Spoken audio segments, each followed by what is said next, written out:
Robert Downey Jr. I think it was him that made a comment saying everyone who's saying Marvel was dead, and then there was like 200 million people watching Cheers for like 5 hours. Tom Oh, Hiddleston, this guy never dies. yeah, Loki boy, is he coming never died. back. Loki never Loki's back. dies. Standard, Loki never bro. dies. Patrick Stewart's coming back as Charles Xavier, Professor X. Yeah, boy, I That's love that. awesome. And even when that happened, you heard this little song in the background, just got everybody moist. Well, you got Ian McKellen coming back as Magneto. Let's go. That's it. That's gonna be It's awesome. amazing.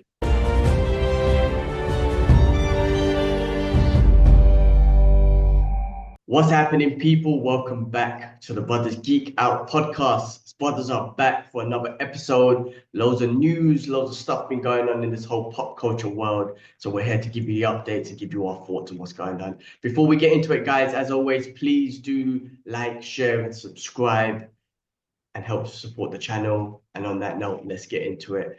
Let's start off with, unfortunately, some sad news, man. We've had a couple of deaths in the last couple of weeks that I want to touch on, man. A couple of legends, man, I would have to say, in our Mm. world in general, man. Let's start off with boxing heavyweight legend George Foreman. He passed away at 76.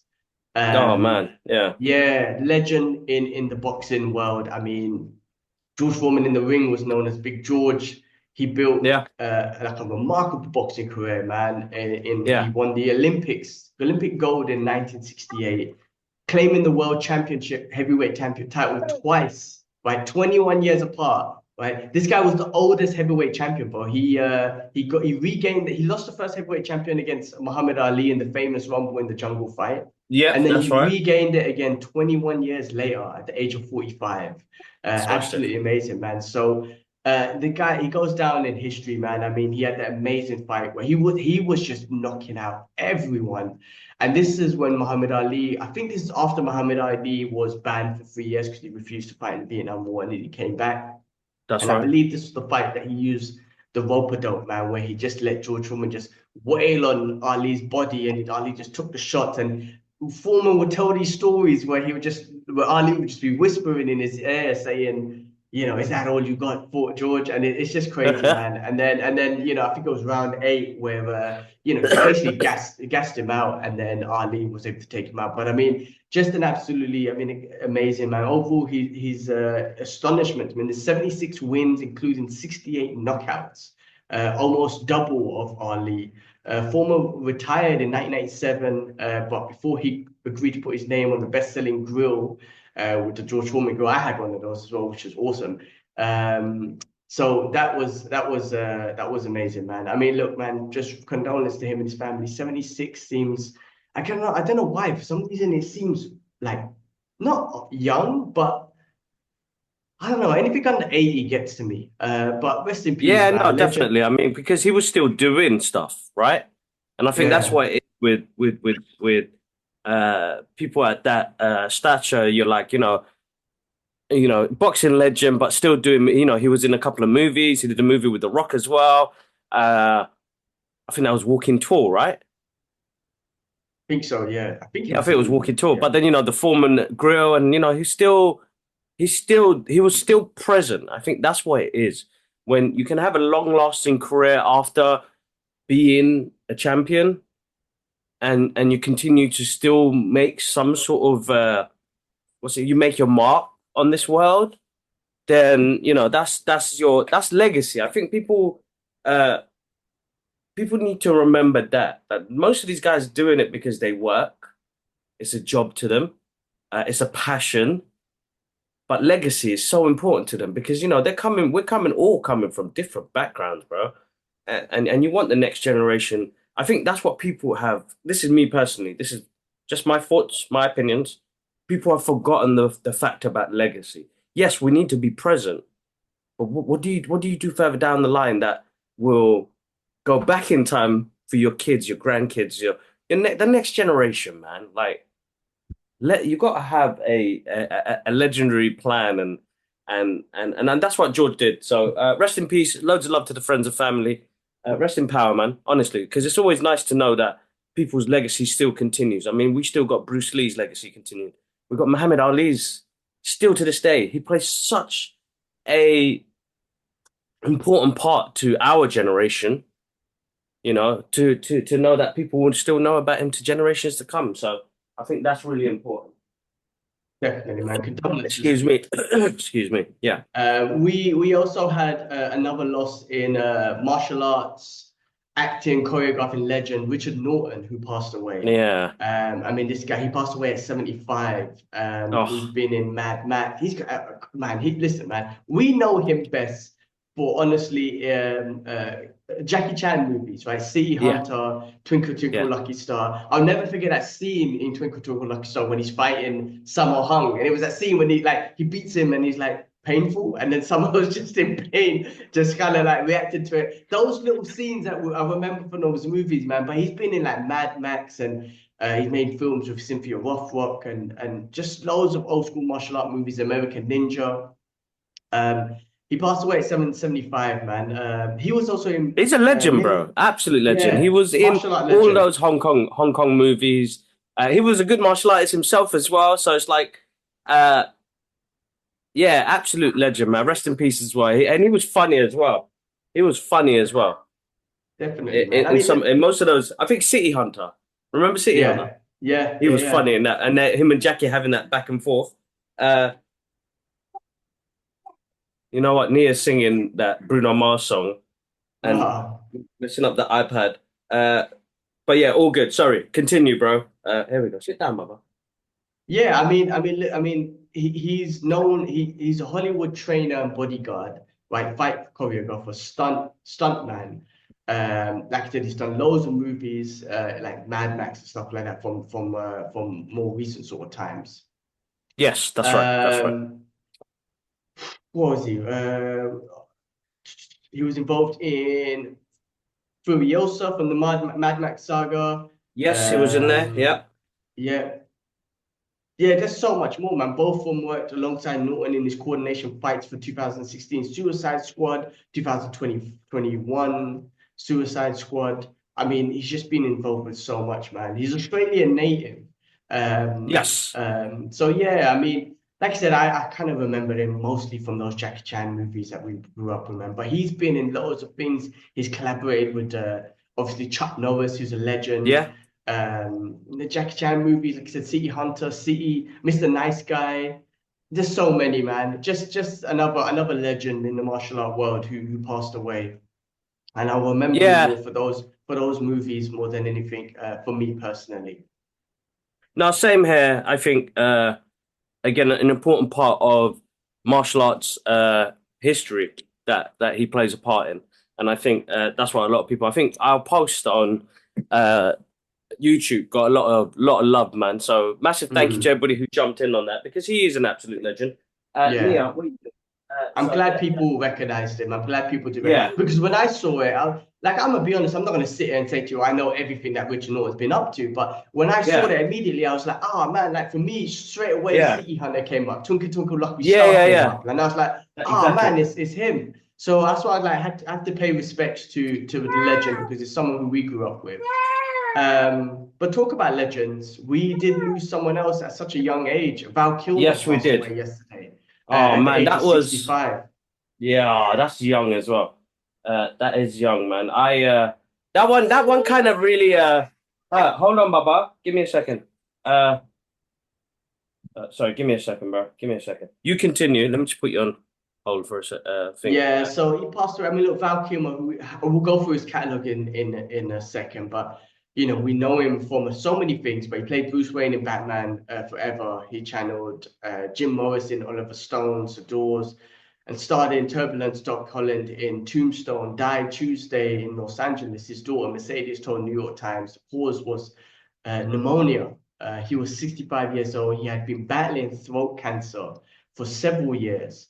Kilmer's rep did not immediately respond. The baby-faced blonde Oh man. actor had a solid run as a leading man with volatile reputation of the in the 90s, 80s and 90s with Top Gun, Willow, Heat, Saint, returning briefly on screen in 2022's Top Gun Maverick, which was quite emotional. That was an emotional moment, Now and you it's could like see after the recovery of the throat cancer, you hear it. Obviously it messed up his voice and everything.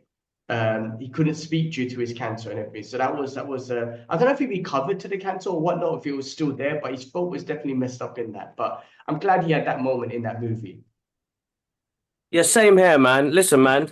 Mad Martigan. I'll always remember as Martigan in Willow, man. He absolutely smashed that. I think he was a very charismatic, amazing actor. Top Secret, that's another one that me and Jakub love as well. That's another one that I grew up with as well. Handsome dude, man. And Mm. as Batman, I really liked him as Batman. I liked him as Bruce Wayne. I liked him as Batman. I like what Joel Schumacher did for that character. I want to see the Joel Schumacher cut. Come on, man, give me some respect for this guy because I think him as Bruce Wayne, he looked good, bro. He had that nice hair, like that face, and then when he put the bat Mm. suit on, he had the look, man. I think he had it down. Uh, and the visuals are different. We got a different type of Batman as well. Uh, Listen, legend. I mean, there's so many roles. It's countless amount. My guy's worked with like Marlon Brando, Robert De Niro, Al Pacino. He's worked with the greatest, and again another great legacy that he leaves behind with his movies and what he did as well. I know some of the guys, the DC guys that had met him at Comic Cons. I wish I got to meet him at one of the Comic Cons. Uh, yeah, rest in peace, man. That's all you could do. Some people like I think the last couple of years of his life, he was going through a tough time with the throat cancer. That's hard enough, and your voice completely changes. You don't even sound like yourself no more. That must have been hard. So loads of love to him and the family. He leaves back some amazing movies, bro. And not just movies that nobody will remember. You're talking about cult classic films to this day. Tombstone. I watched Tombstone yesterday Mm.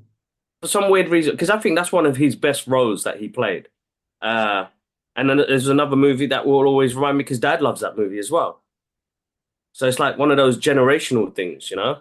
Uh, Yeah, there's a few that I need to go I back. Like Top Secret, I need to go back and watch. Bro, watch Tombstone, I have to be Top Secret is honest. funny. He's young in that one, and he plays like a secret agent, uh, and it's like a teenager in that sort of fish out of water sort of movie. But Yeah. Willow, Willow, I haven't seen in ages. He's in Willow. I 1989 love Willow. Feeling. Willow to this day is still one of my top 10 favorite movies. I love the fantasy. I love the comedy. I love the soundtrack. Uh, and Val Kilmer, he's absolutely brilliant in it. He's like this uh, wannabe fake warrior that ends up becoming. He's a good guy. He means well. Bit of a shitty. Sorry, shouldn't swear. Bit of a shitty personality, but he learns along the process. You know what I mean? And hanging around with Willow's character makes him think. You know what? There's. I could be more. I love that story. So, how much more can you be? You could be so much more. Uh, Great film, great actor. Yeah. Rest I in mean, he peace, was honestly. in, going through the list, True Romance, he was in that. Yeah. Tombstone, you mentioned, Black Man Forever, Heat, which is legendary as well, just working with classics. The Ghost and the Darkness, with what's his name? Mike, what's his name? Ghost in the Darkness. Yeah, what's his name? Oh, have I got so blank for it? His name and Michael Douglas. Michael Douglas. All right, I haven't Uh, seen that one. That's maybe something I have to check out. there's Is it one of them Dati Bati movies? It looks like. no, I don't think so, man. I don't think so. My God, it was so Because many Michael deja Douglas is vu one of with them hobbyist actors, isn't it? So, well, back in the days, he definitely was. Um, but yeah, he was in deja vu with another legend, Denzel Washington. I mean, he's just been there oh, and Kiss Kiss Bang Bang with Robert De Niro. Oh my God, one of the most underrated movies that people don't know about. Kiss Kiss Bang Bang. If you haven't seen that, that's directed by and written by Shane Black. And it was almost kind of like Robert Downey Jr.'s comeback. And Val Kilmer and him are absolutely amazing in this movie. Uh, I'm gonna watch that today. Oh my God, that's just like comfort. That's a wicked film, I haven't guys. If you seen it. haven't seen Kiss Kiss Bang Bang, bro, need to watch that film. That you've probably seen it and you'll remember it once you see it. But bro, it is probably one of the best movies, best scripted movies when it comes to uh, back and forth. So good, so good. I need to go back and One to watch it. check I out. haven't. Yeah, I And can't Val remember Kilmer's that in it, one. and Val Kilmer is again brilliant in that film. He's absolutely brilliant. Like you, it couldn't have been anybody else for that role that he played. And the same thing for Robert Downey Jr. as well. I'll check that one Check it out. out. I'll check that one out. I haven't, man, he's been in so much, man. So such a legend. It was 65 as well. Again, I just spoke about any like what I was just saying about anything under 80 seems young, but anything past 65 seems very young, man. I don't know what it is, man. But obviously he was suffering. He went through a lot. So rest in peace, Val Kilmer, another person who cements his legacy in the world, in Hollywood and all that sort of stuff. So No, respect to him, 100%, man. 100%. Respect to him. Respect. All right. Respect. Well, let's move on to some of the biggest news that we got, man. And obviously, I would have to say it's the Avengers Doomsday's cast that was announced. And Robert Downey Jr., I think it was him that made a comment saying, everyone who's saying Marvel was dead, and then there was like 200 million people watching Cheers for like 5 hours, which clearly shows that people are interested. So Marvel done this live event where they had a whole bunch of chairs on stage with people's names, actors' names, and they revealed who will be the cast of Avengers Doomsday, which have gone into production. So a long list of cast, but let's go through them, man, because there's a lot to discuss. And there's a few people who's not been announced yet. So we shall wait and see, because there was a post saying there's room for more or something like that. So we shall see. Yeah, But yeah, let's yeah. go I through saw this. that. It was good marketing. Let me just talk about the marketing on that. Yeah. Yeah, because you've been Uh, shitting on marketing for a while. So is this good or yes. bad? So listen, this is a good marketing tactic that they had there. The fact that they had over 2 million people watching on that stream is insane in itself, right? And it's just Cheers. So they have got some things that they do right. Other than that, the reason why I poo on their marketing is their recent trailers and their recent Mm. spoilers have been horrible, bro. So Like they that need have to, I been watching. Yeah, I yeah. So haven't been watching that. so I don't watch because I've stopped watching trailers. Like the Like new Thunderbolts one, Thunderbolts, I haven't watched it. I haven't I watched it. haven't watched it either. There's more stuff that have come out. I haven't watched it, and I'm not even going to react to it. So as I said, I'll do the first one, and then after that, I won't watch anymore because there's too many spoilers. But I had to follow a big toy company yesterday. I had a little nap before I went to work. Stupid thing, jumped on my phone. First thing on my page, bro. Spoilers. They released. Unfollow. Do you mean unfollow? Yeah, sorry, I Okay. unfollowed. Yeah, I unfollowed them. Yeah. Yeah, and creators that are spoiling things. So like, I give a couple of days, a week before I post anything like spoilers or anything like that. Maybe a bit longer sometimes, but this toy company, Hasbro, man, I'm gonna have to put your name out there. You Ah, lose, man. man. What did they don't tell me what they spoiled, but what did they spoil? Like what They show, spoiled what something movie? major for me. They spoiled Or something major for Thunderbolts? me. Or Yeah, Thunderbolts. So basic. unfollow toys, unfollow any people. So what I'm doing at the moment now is just I feel like we're oversaturated with content anyway. But why would Marvel let a toy company release that? Let alone what they're doing. Mm. So can't even say anything, man. Anyway, Yeah. Well, but let's anyway, go through go this back to list. the main.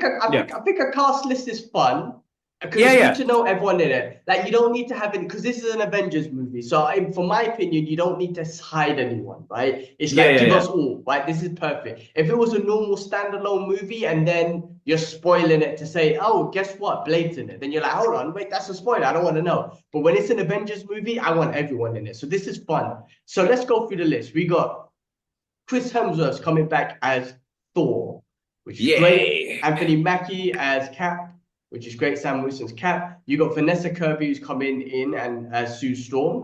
Can't wait to watch that Fantastic Four movie and hope her addition to the movie to the Avengers will be fun. Paul Rudd's coming back as Ant-Man, which can be Yeah, awesome. boy. You got Florence Purg, hopefully I said her name right, who's coming back as Yelena Belova, who is Black Widow. I guess our new Black Widow equivalent. Mm-hmm. I hope they don't bring back that other fool. I won't mention names. Walt Russell, who's coming back as what's his name? John Walker. So that should be Yes. good. You got I'm gonna butcher his name, forgive me. He comes back as Namor, Tenoch Hirata Mijaya. Forgive me if I butchered your name. I know I did, but he comes back as Namor. He was awesome, so I'm actually looking forward for him to coming back. He Same was here. sick. Same here. Same Yeah. here. Shimi Liu coming back as Shang-Chi. That's gonna be sick. Yeah, boy. About You got time, man. My boy. Sebastian Stan as Bucky Barnes, White Wolf, what's his other name? Winter Soldier.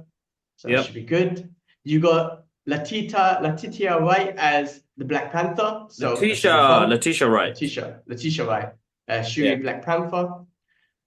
You got Eben Moss Bachachi as Ben Grimes thing. Is that how you say his name? I think so. Guys, But I'm the worst guy to read this list when I can't read names. I know. I was actually surprised that you're going to read everybody's name out. So let's continue. Let's go through it, man. Listen, there's a long, fun list. Kelsey Grammer comes back as Yeah, boy. Hank McCoy, Beast. So there's a lot of good boy. stuff coming in there. Lewis Pullman comes back as Sentry for this. So we are getting introduced to him shortly in the Thunderbolts. Danny Ramirez coming back as the Falcon. Joaquin Torres as the Falcon. You got Joseph Quinn coming back as Johnny Storm. You got David Harbour, who's coming back as Red Guardian. So they're getting a lot of people involved in, Thunderbolts and all that sort of stuff, because they weren't in the original Secret Avengers, Red Guardian, I don't believe, if I remember, wasn't in the Secret Wars comic. But anyway, they're getting everyone involved in the movies. You got Winston Duke coming back as M'Baku. M'Baku, yes. Hannah John Carmen coming back as Ghost. You got Tom Hiddleston. This guy never died. Yeah, boy, he never died. Loki's back. Standard, Loki bro. never dies. Simple. That's it. All right, fun stuff. Patrick Stewart's coming back as Charles Xavier. Yeah, boy, I love that. And even when that happened, you heard this little song in the background, just got everybody moist. Oh yeah. And then wondering you got what they're looking to do. Yeah, go on. Well, you got Ian McKellen coming back as Magneto. Let's go. That's it. That's It's awesome. amazing. Yeah. You got Alan coming back as Nightcrawler. Mm-hmm. You got Rebecca Romijn. Romana, I think. Yeah. Romana. Okay, coming back as Mystique. You have James Marsden coming back as Cyclops. He needs that drop. He needs that drop. He needs that. If there's anything they're gonna do, you need one of them superhero drops. Okay, and they need to put him in costume. Put him in costume, yes, man. put him in costume, man. Yeah. Channing Tatum, my man's gonna make a name for himself. Gambit's coming back. Yeah, boy. That video went viral on our page, bro. It did. It did get some viral. There was some viral views right there. Pedro Pascal as Mr. Fantastic, and then the one and only Robert Downey Jr. as Doomsday. Listen. Before we go into the cast who has not, right? First of all, a couple of noticeable facts. The X-Men this is like an X-Men Avengers movie, man. This is going to be off the hook. Now, it's the old school X-Men, right? Not the new age ones. Cool. I'm not arguing against that. I love it. I love the fact we're getting Magneto and all them sort of people back. We'll go through a list of people who hasn't been announced yet. But that is going to be fun that they're getting the X-Men involved. It's super exciting that they're going to get them involved. I just hope they put them in costume and all that sort of stuff. With Robert Downey Jr. and his Doomsday pin, I know there was a lot of back and forth. We gave our thoughts. I heard a new theory, and I like this theory, and I wanted to run this past you and see what you think. Tell me. I heard something on Instagram, and forgive me, I didn't say the person's name, but shout outs to you if you hear this for some reason. So check this out. Hey. In Avengers Infinity Wars, Strange goes back in time, or he goes in the future to read over 14,000 possible scenarios of how they millions of scenarios of how they beat Thanos, right? There could have been scenarios, because Tony Stark, what we know about Tony Stark in our universe is that he always wanted to, especially when he found out the threat from Avengers 1, he always wanted to beat the war before it even started. That's why Avengers Age of Ultron happened. He tried to create the suit of armor so he could pull it around the world so they don't have to fight those battles. So he was always trying to save the world before anything ever happened.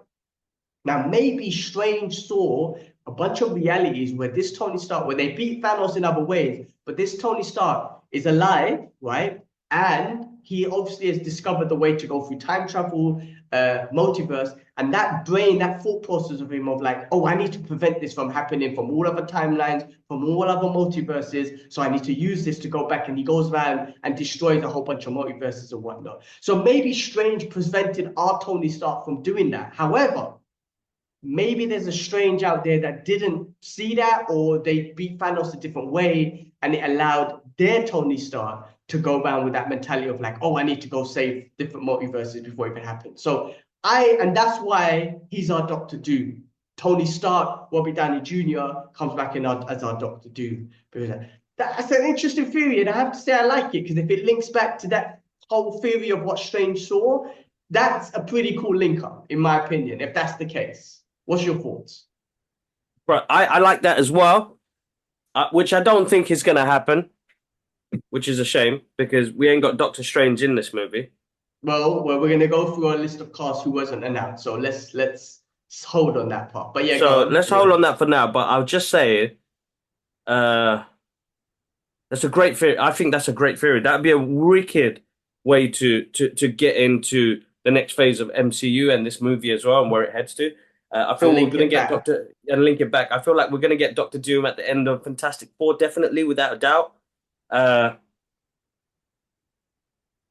And yeah, but I don't think it's going to go down that route. And that's what I'm kind of scared of.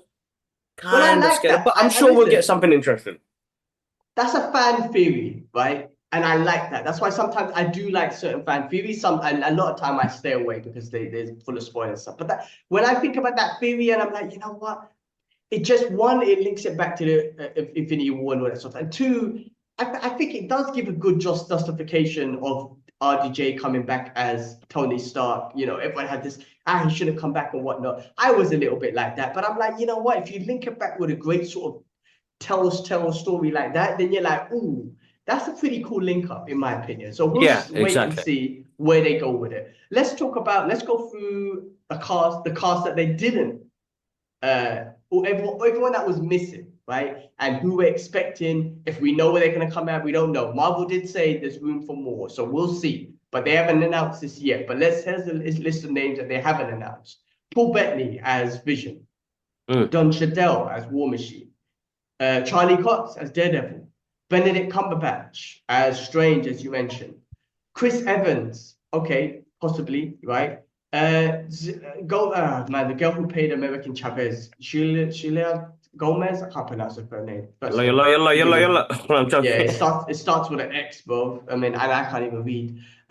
John Bethle's Punisher. I mean, come on. Tom Holland, Spider-Man. Now, any other Spider-Man, Tom Holland, and I blanked on everyone else's name. Tobey Maguire and my guy, who I love very much. Who's the other Spider-Man, bro? Why have I gone blank? Andrew Garfield and Andrew Tobey Garfield. Maguire. Yeah. None of them have been mentioned. So, Oscar Isaacs, Moon Knight, Hugh Jackman's Wolverine, Samuel Jackson's Nick Fury, Brie Larson's Captain Marvel, Evangeline Lilly.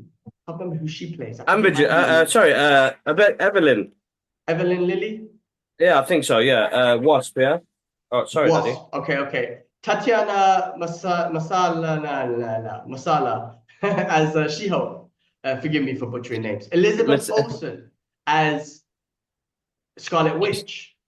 Tayanon Paris. Who's that? Tayanon Paris. Who is that? Let me quickly Google search that. Where's the number? You keep going, bro. Give me a second. Tayanon Paris. Oh, in Captain Marvel, in the Marvels. So she hasn't been announced. Chris Pratt as Star-Lord has not been announced. Jeremy Renner as Hawkeye has not been announced. I don't expect to see him back. I think he should be done. The old Avengers should be done. Well, actually, shouldn't say should be because there's some I'm expecting back. Ryan Reynolds' Deadpool hasn't been announced. Mark Ruffalo is one of the original Avengers. I think he should come back. Yeah, so I shouldn't say that. So Mark Ruffalo hasn't been announced. Hailey Stanfield. Hailey Stanfield is Google just in case. Oh, as Kate Bishop, she hasn't been announced. Teresa Thompson. Who's that? Again. Teresa Valkyrie. Thompson. Valkyrie. She has not been announced yet. Dominique Thorne. You remember who she was? Dominique Thorne. Oh, as No. Ironheart. Iman Valeri as Miss Marvel, and then Benedict Wong as Wong. So none of these characters have been announced. I'm pretty sure there might be more, but some significant ones like Spider-Man, like Doctor Strange, Mark Ruffalo's Hulk. I want to see. Listen, I want to see Angry Hulk. There's one scene in Secret Wars that I always remember from the comics when I read it. and I want to see Angry Hulk back for this, is when there's a mountain that falls on them and he holds it up. Hulk is holding it up to save all the other, everyone else, all the other Yeah. characters, right? And then Mr. Fantastic uses his intelligence to fuel Hulk's rage for him to get stronger to hold this mountain. So he starts insulting Hulk, right? And that makes Hulk stronger, which makes him hold the mountain higher. Like little scenes like that, I remember seeing in the comic I'm reading, which is why I would want a Hulk in that scene sort of back. So Yeah, someone yeah, like yeah. Hulk, I would want back. Wolverine, I would want back. Look, Deadpool, okay, look, some of these characters will be fun. You know, they would be fun for sure. Spider-Man needs to be there. There's a very important scene with Rhodey and War Machine in the comic, which I don't know if they'll bring up. This was back then, but I remember again another scene where I believe Rhodey was he dressed up as Iron Man instead of War Machine. And then I can't remember Yeah. who he asked, but he asked someone, "Are you shocked that I'm a black man in this outfit?" Or what? I can't remember exactly who it was asked. So you know, it brought a lot about that. You know, the old comics talked a lot more about the racial division. They wouldn't bring that up, but War Machine should be in this. So you 100%, know, 100%. I think few characters who I'm definitely like, okay, they should be in here. The rest of them are just fun to have a bit, to be honest with Yeah. you. So big list, man, big list of the Doomsday cast. I'm sure we're gonna hear more. That was super fun. Such a great sort of announcement. I do think that was done well. So many people watched it. I didn't watch the whole 5 hours, but I definitely was looking forward to the cast. I definitely was engaged, and I was definitely Same here. hyped when I saw the X-Men, when I saw Ian McKellen, Magneto, these sort of things. Those sort of names got me hyped more than anything. So that was awesome. No, exactly. It'd be interesting to see where they're heading with this. It looks like different dimensions are going to be popped together, and I think that's what they wanted to originally do with Kang. And this will be the end of the multiverse saga, right? Well, possibly because the next one is Secret Wars, then it's the Doomsday one Not or Secret whatever. Wars. I said Secret Wars after. Or is it Secret Wars first? Oh, yes, I'm confusing it. This is Doomsday, yes, and then it's Secret Wars after. Yes, yes, you're right. Well, look, talking about Kang, I mean, I heard Jonathan Majors talk on the Breakfast Show or whatnot. I watched a little bit of it, and he was saying that I don't know if the cases were dropped or whatnot, but he was saying anyway that he would love to play. Listen, he made a valid point. They gave RDJ a chance and he came back and he smashed it. And we spoke about this before. It could be a redemption story for Jennifer Majors, right? He sent a note to Kevin Feige just to say, you know, that I'm sorry. And just basically, if you ever need me, I'm here. You know, just a sweet note. I'm not expecting anything back, but if you ever need me, I'm here. He'll love to play the character of Kang. He loves the MCU and Marvel and whatnot. I say, look, man, I honestly think this. I honestly think in a couple of years, bring him back. I think it's great that you went missing and then come back in a couple of years because Kang's back there in the thing. You don't have to carry on. This is the great thing about these stories. You don't really have to necessarily carry on. You just take a detour and come back to it later, That's right. which That's they right. could do. So I think that'd be a great redemption story for him. But yeah, I mean, look, man, let's go back to Doomsday. I think it's going to be great. I have no idea what to expect from it, to be honest with you, but I think it's going to be a fun movie, man. All those characters, I mean, it's going to be fun. Bro, I'm looking forward to it. I'm super excited. Look, a lot of people did message me after to say, "What's your thoughts? You know, what did you guys think?" And I'm excited, bro. I'm still excited. We still get this content, right? I'm not gonna call it content. We still get this art form. I need to get away from saying that. They've made us normalize calling art content. It's not content, and I feel like I'm taking an offense to that. Listen, we are in a era, and we have been for the past 15, 20 years, where we get in some great movies, man. We are getting some great films. We're getting some great artwork. Uh, and I've noticed a little downfall in my mood recently towards movies and the Marvel Cinematic Universe, and just in comic book general stuff anyway. But I think it was my fault because I watched Craven the Hunter, and it upset me as a comic book fan, but as a moviegoer as well, because it's like, what the fuck is this shit, man? But I'm not gonna fault it for the issues that it had with filming, not using the 100 years of mythology that we have in the books, comic books, written, whatever. You just made a movie and just put a tagline Craven the Hunter on there. That's what that is. So it's like that made me upset a little bit. But I've realized, right, the industry is a whole different ballgame, and we know that already.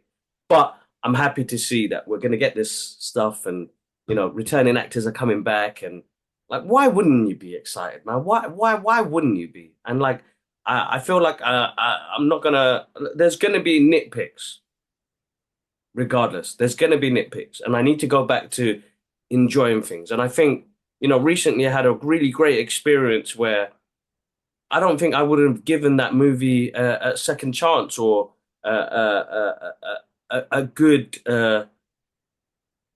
opinion about movie making until like I watched it and I sat there and I thought about it and I was like, all right, there are we're classed as critics, so we're going to nitpick on things, but what joy did it bring me? And I think it goes back to what we said in our last episode: is what's the feeling it's going to give to me? Now, if it gave me a bad feeling, I don't need to talk about it. I can nitpick on it and say, they didn't use the mythology of Craven when they've got 100 years of comic books and you've got 20 years of gaming. Like we had Spider-Man 2 come out a couple of months ago and they gave us an amazing story for Craven. Like you've got source material here, but then you've got original material. So I can totally understand. I think what they were trying to bring to us was original material. That's fine. That's cool. Make a good thing out of it. Like I feel like you get that and you don't do nothing with it because there is original content out there. Look, bro, I watched The Crow twice last week. I don't know why. I watched The Crow twice last week. I think that is the one of the best movies that came out during that era. Yeah. People still hated it. It was weird, bro. I went down this deep rabbit hole about The Crow. It didn't look like the comic books. The new one looks like the comic books, but then it's not that. It's the look and feel that that film gives you. The feel of what Eric's gone through, the feel of his journey to get this vengeance, and we didn't need to know the backstory of the Crow. So they gave us something brand new in the era of 90s movie making, and the visuals are stunning, bro. I don't think there's anything better than the way they did that city. And the feel, bro, like, bro, I've been listening to the Crow soundtrack like continuously just because of how that film made me feel. And to this day, to give me that same feel still, that's crazy, bro. Like I really, and if a movie can do that to you now, how do we get to movies to get back to that level of you had me connected to those characters within the first 10 minutes. I felt his pain from the first 10 minutes. So everything he did after, I was rooting for him. You know what I mean? So how do you root for characters again? How do you root for not liking the bad guy? So like, yeah, I'm excited to see Art come back, bro. I'm excited to see what they do next with this as well. And we've got to give Art a chance. I think Art is a statement sometimes. Doesn't matter what sort, if it's mainstream, political, avant-garde, it's a statement. We're putting it out there. And that's the thing with artists. And I think now I'm starting to, my journey is slowing down. You know what I mean? Like, and I could understand what that could be like for people that are in that industry that are trying to put their artwork out there. But the rottenness that we have as a society, as a people, that we suddenly shit on other people's work. And I feel bad about it because I don't want to be that guy. And I'm not about that. We've never been about that. I think we've been critical and we've nitpicked, but we've never put down anybody's work before. I would never do that. I don't want to do that as an artist, as a person. But we've become way too critical, bro. Way too critical. And people didn't enjoy this because they wanted to hate it. Like some of the videos I saw after and some of the tweets I saw after, I was like, rah, man, like, how did we get to a point where we absolutely loved this art form to shitting on it and hating it on it that bad? And I think that has changed the industry a lot. And I feel like, and we jump on bandwagons, bro. We're the human nature. We're the human nature to jump on a bandwagon. We're followers. We're the ones that follow. Yeah. I know religious teaches us to seek guidance. It's guidance, not follow. We follow, but for the good things in life, for that peace, that inner peace. But now we follow to hate. We follow to be misinformed. We follow. scary, man. So scary. Yeah, I Sorry. mean we're tribal. We're tribal, man. So it's kind of like we follow, we fit into a tribe. We're happy when people in our tribe reassure your thought process or reassure your point that you're trying to make, so it makes you feel better and whatnot. Listen, we're all in some kind of following with some kind of whatever you. I mean, put religious stuff aside, right? That's the whole. I'm talking about art, entertainment, and Samsung and Apple and PlayStation and Xbox and Marvel and DC. There's always something, right? There's always something, and that's the job of it is the job of the content creator or the manufacturer, whoever it is, to get that following. You know what I mean? They want loyal fans. They want loyal fans to buy their products, and they want loyal fans to argue over their products and all that sort of stuff. So it's always going to be the case, man. It's always going to be we're tribal people, man. And in regards to being critics and all that, I mean, this is what the internet has done. I mean, my people always have their thoughts. The internet has done this has allowed everyone to give their thoughts. So that's what's gonna happen, man. The general Joe, Bob, whoever it is going to say, I don't like your hat, and I don't like these two brown people talking about the brother. Like, what's the brother's Geekout? What is that punish that is rubbish? What is that post that looks crap? Whatever. Your beard, your mustache looks funny.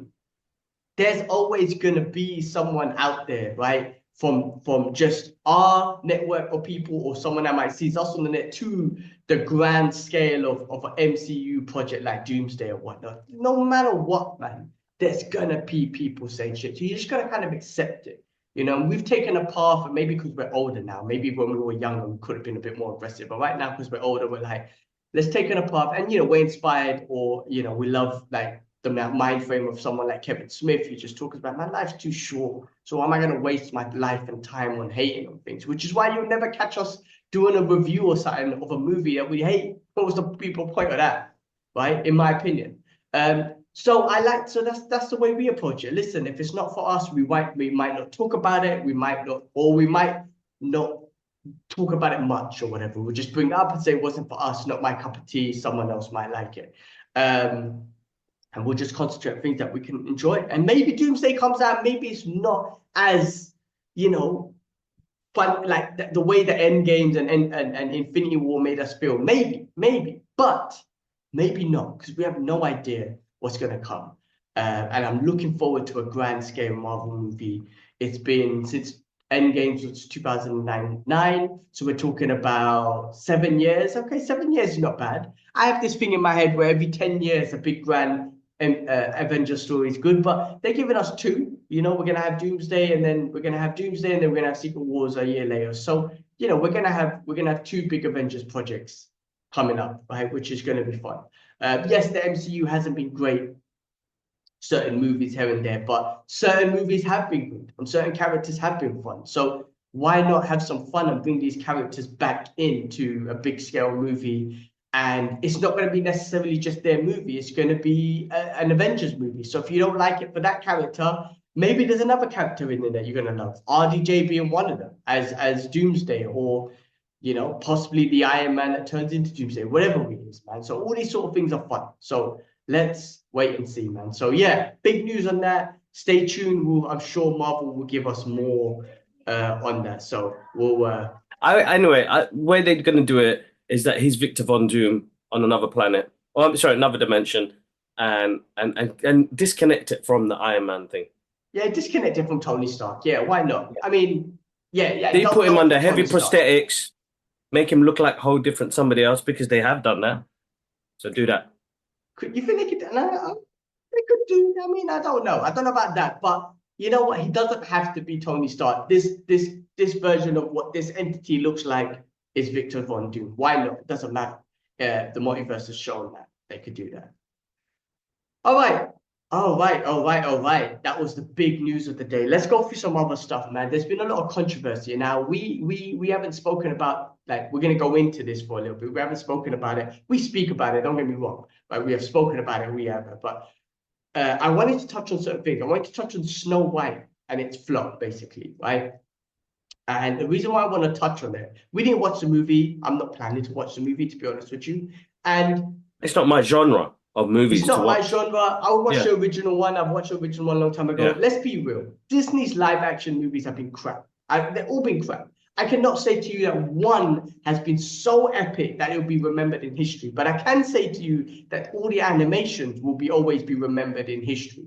So forget that. All the live actions have been crap, right? This They've just movie not was, been enjoyable. That's the main thing. yeah, Because they're not it's being, almost a rewrite of what we've already seen. They've added a little bit extra to it. But listen, again, it just doesn't work for me. That's all I'm saying.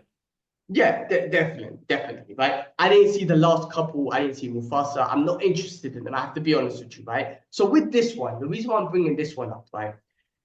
Disney and those producers and all those people are listen, this film was good. I tell you why the film was going to flop anyway, right? In the very beginning, like we just discussed, right? It's not going to work out. The main actress, Rachel Zangelia, or whatever her name is, forgive me. Sangalia, Rachel Zelga. Or Zelga, forgive me, right? She's young, right? She shitted all over the project anyway. Remember she had that awkward interview and she was like, the old one was weird and blah, blah, blah. It was like, you already shitted on the old one. You didn't even pay no homage to it. Even if you were going to change it, at least have some respect for the originals. She was kind of awkward with it. Movie was going to flop, right? But the movie flopped, right? She later on, Gal Gadot was in it. I don't even want to say her name. She is a Zionist racist murderer. She's probably murdered children. Like, listen, any Zionist that fight for the IOF, you've both probably your child murder. I don't give a shit. I'm saying it straight. So, of course, that movie, when you got someone like that in a movie, you're gonna have not just pro-Palestinian people, you're gonna have pro-human people. Like, I don't want to watch this movie because of her. The movie got boycotted, let's be real, for her, right? The Rachel girl, she did post something about Free Palestine and good for her for being brave.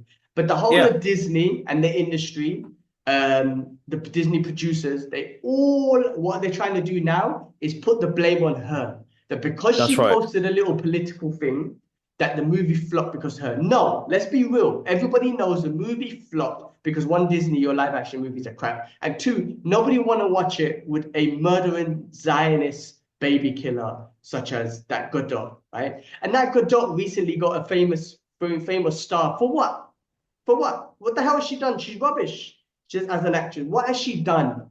All the Fast You Furious paid for movies that. You she paid for plays that. in. You paid for that. No, You paid for yeah, that. she paid. Listen, as she You is paid a for that. Zionist Because it was industry, it was the Zionists yeah. gave it to her. The Zionists gave it to her. But she They ain't paid. done shit to earn that star. The absolute toilet. That's what that star is, right? So she's shit anyway. So of course the industry is gonna people are gonna boycott the movie because of her. But the industry and producers or whatnot, they're trying to blame Rachel because she posted something about Free Palestine. That's bullshit. We clearly know that's not the case. We clearly know it's that Godot and the movie is going to be poor anyway, right? So the combination of both means flop, right? So I just wanted to point that out. I don't care about the movie. I wasn't going to watch it anyway, right? But the fact that they're trying to put the blame on Rachel because she posted Free Palestine, and good for her for sticking up and for being brave and not taking it down, because they sent the producers went over to her house, or the producer's son went to her house to kind of convince her to take it down. She refused. She kept it up. Good for her. I give her all the credits for that. That doesn't mean I'm a fan of her. I'm not saying, I'm going to watch all her movies now. I'm not saying that, but I'm saying good for her. But what I am saying is like screw you lot for trying to put the blame on her, when clearly the whole world knows is nobody wants to watch a movie with Godot in it, right? So boycotting that fool. And also the movie was going to be crap anyway, because Disney live action movies were crap. So I want to bring that up. Screw you guys, for putting saying it straight, a baby killer in. I have no evidence, but for a fact, she was in like the Lebanon war. She killed innocent people. She's a part of that. I don't give a shit. They kill babies, man. So F them. I'm trying to not swear if I can, but that's the facts. That's the reality. And I'm putting it out there. I don't give a shit. We've been boycotted. We've been shadow banned before. And I don't give a shit if we're going to be shadow banned again. We're going to keep saying what we feel is right. So F you for putting the blame on Rachel. Stripes to Rachel for at least sticking up for yourself. Listen, man. Look, she's a young talent with a good heart, and listen, things are going to be misconstrued and things are going to be out of concept as well. Like content, sorry, like when you put out videos like that. But she clearly stood her ground. I heard that the producers went over to see her and tell her like take that post down or some shit like that. Like, come on, bro. You're gonna fly all the way over there to delete a tweet. Like, wow, go on, man. Anyway, the movie was gonna lose anyway. If you guys did your market research properly, there is a genocide happening at the moment, and you've got one of Exactly. your lead actresses that is part of that. Nobody's gonna go watch that. Listen, Who this plays is it, sad enough. bro? Sorry to cut you. That evil queen is a evil queen who wants to kill a little brown girl. I mean, in this story, a little brown girl who's like bro. That is the story of the Zionist, bro. And she's literally playing the Zionist queen. Like she's literally playing her real life self, doing a genocide on a princess and all that sort of stuff. A Zionist trying to occupy. It's literally her. Sorry, carry on. It's so dumb. Yeah, no. Where was I? Sorry, man, I cut you off. Sorry. You were just saying that the movie was going to flop anyway, and you didn't want to go, because Godot was in it and all that stuff. Yeah, they already had they messed up from ages ago on that one. They probably should have cut their losses on that one as well. They should have known that. Yeah, Yeah, there's two agreed. films. Like I wasn't gonna watch it anyway because it's not my type of movie. You know what I mean? I'm not gonna go. Uh, why am I gonna go watch a movie that's not in the genre of what we already like? But it could surprise me if I do watch it. But people said that Rachel was absolutely amazing in it. And listen, I'm not gonna take anything away from it. The problem is that you got that person in there, which doesn't. I don't sit well with it. They did the same thing with Cap. Listen, man, I saw Cap the other day, yeah, and just to give like before anything, listen, I enjoyed the film for what it was. They did not need that person there. Well, you take that But fool out, the start it goes up a notch. I'm not gonna lie. That fool does bring it down a notch because you don't want a murderous Zionist in a. I'm telling you, saying straight, don't sit with me. They're killing babies and they put them in movies. Nah, man, don't sit with me. Don't sit with me. yeah, that exactly, and this is bad enough as it is. And I'm going to be honest because I like being upfront. It's the first Marvel movie I've never seen in cinema. I can't believe Mm. that. It's my first Marvel movie that I've not seen in cinema. That don't sit well with me, man. That as a fan, you separate the art from the shit. But with what's been Nah, happening not, recently, it not hasn't with sat that. well with me. So It's tough. I'm glad that fool's name wasn't announced in Doomsday. I don't want to see that fool again. Don't bring that fool in any. Take that fool out. It was a very useless character. So don't ruin. Think about the money. I know you guys like money, right? Think about the money. Take that fool out. You're gonna get good. You're gonna get more money. People are gonna go I watch your think that would movies have changed without a the doubt. projection because I'm not gonna lie. Listen, I think Sam Wilson, he's amazing, bro. I love Sam Wilson. I actually love Anthony Mackie. I think he's a great charismatic actor and he's very uh, he shines in his roles that he plays. He makes me laugh, he makes me cry, he makes me shocked. But I think as Cap, I think he plays such an important role because I followed Sam's journey for almost 10 years. Yeah.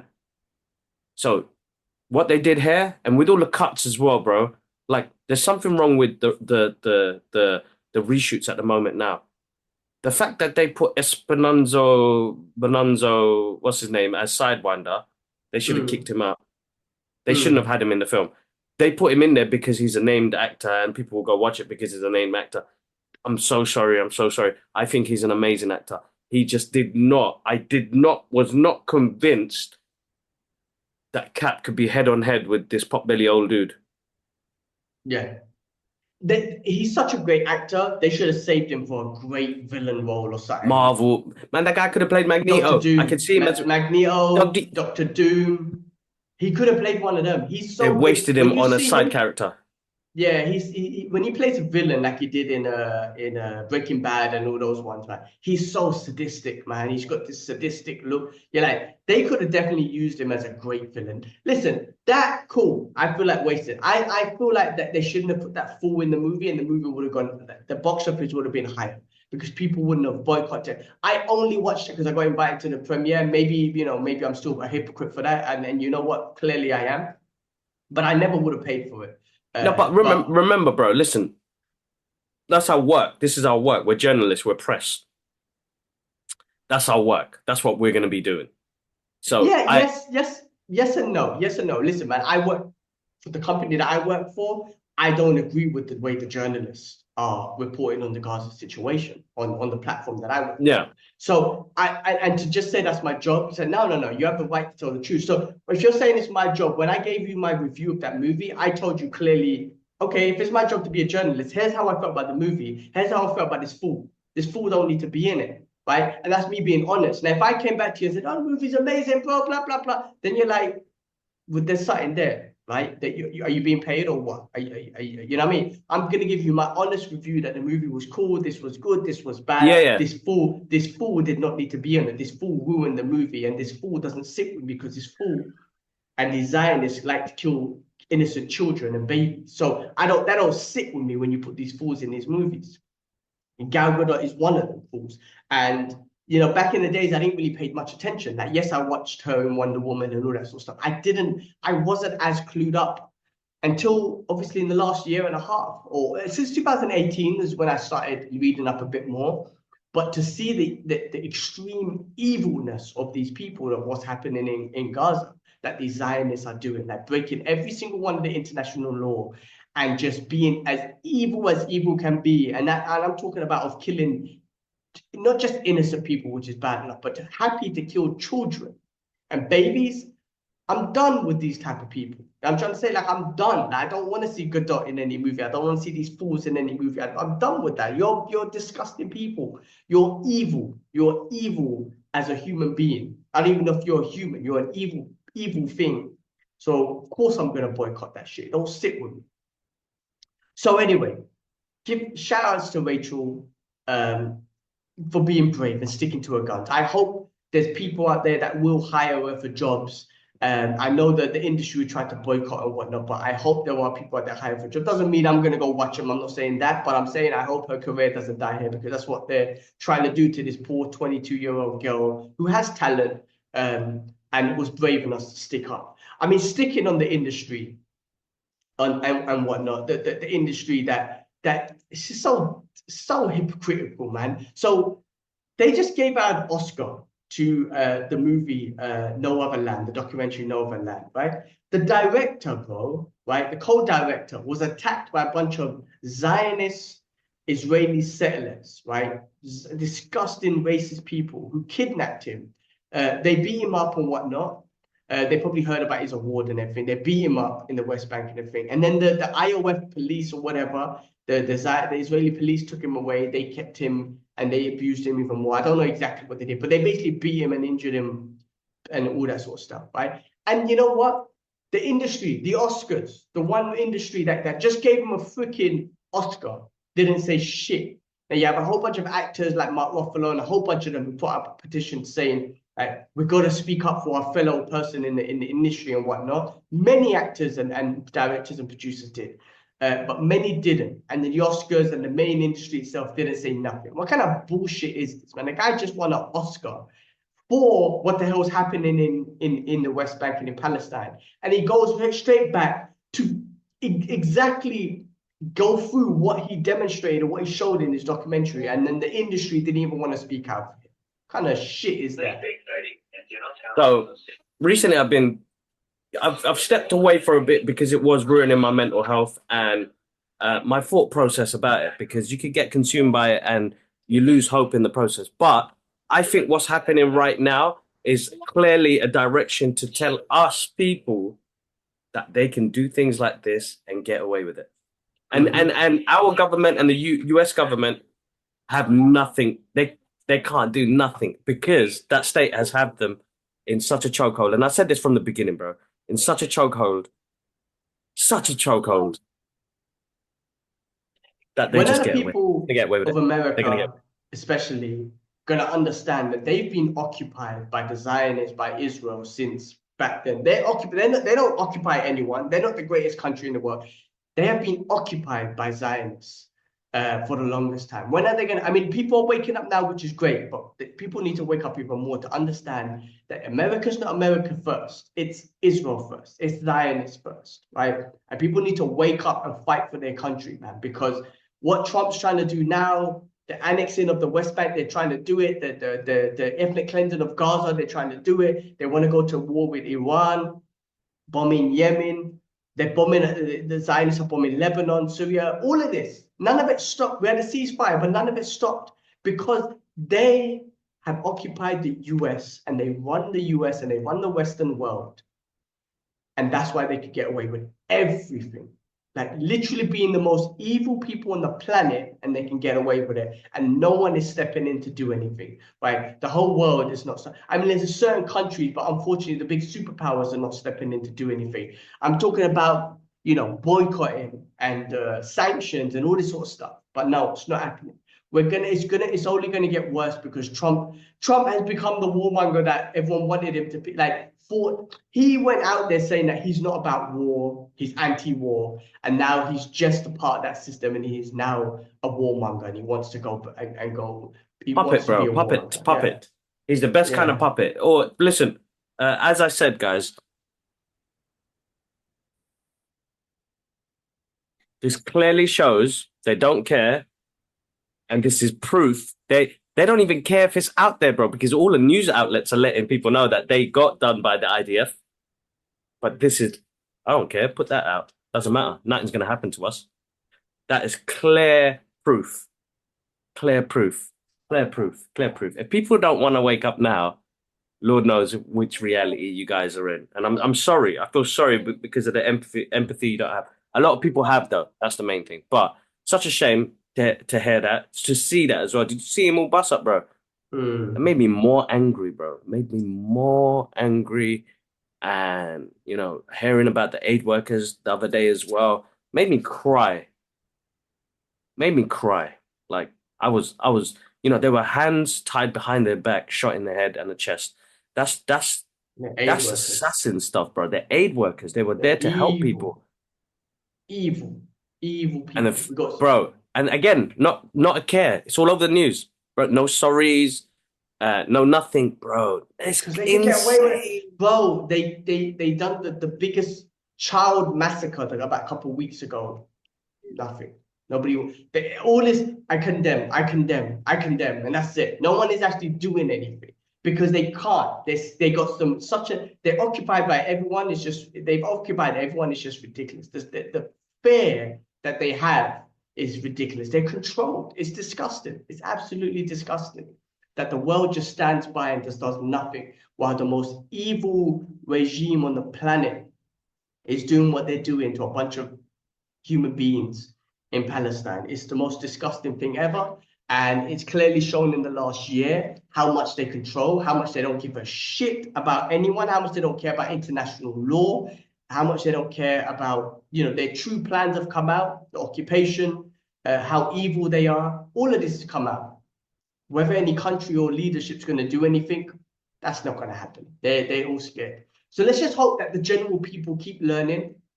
It's super important that we keep sharing this information, because the general people have to see how evil these people are, because that's how, for the last, 40 years, their propaganda campaign, especially, has allowed them to get away with everything. But that has broke because of the internet, because of people sharing and whatnot. So we have to keep that trend going on.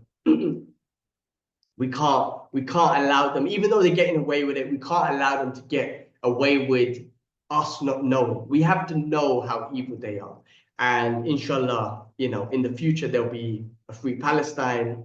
There'll be the free Jewish religion, because we spoke about this before. They've definitely occupied the Jewish religion and hijacked that and using that religion in vain. But yeah, that I want to touch on those things, man. Let's move on. Let's move on with some other news that we got. We'll finish off with some of the other news, man. All right.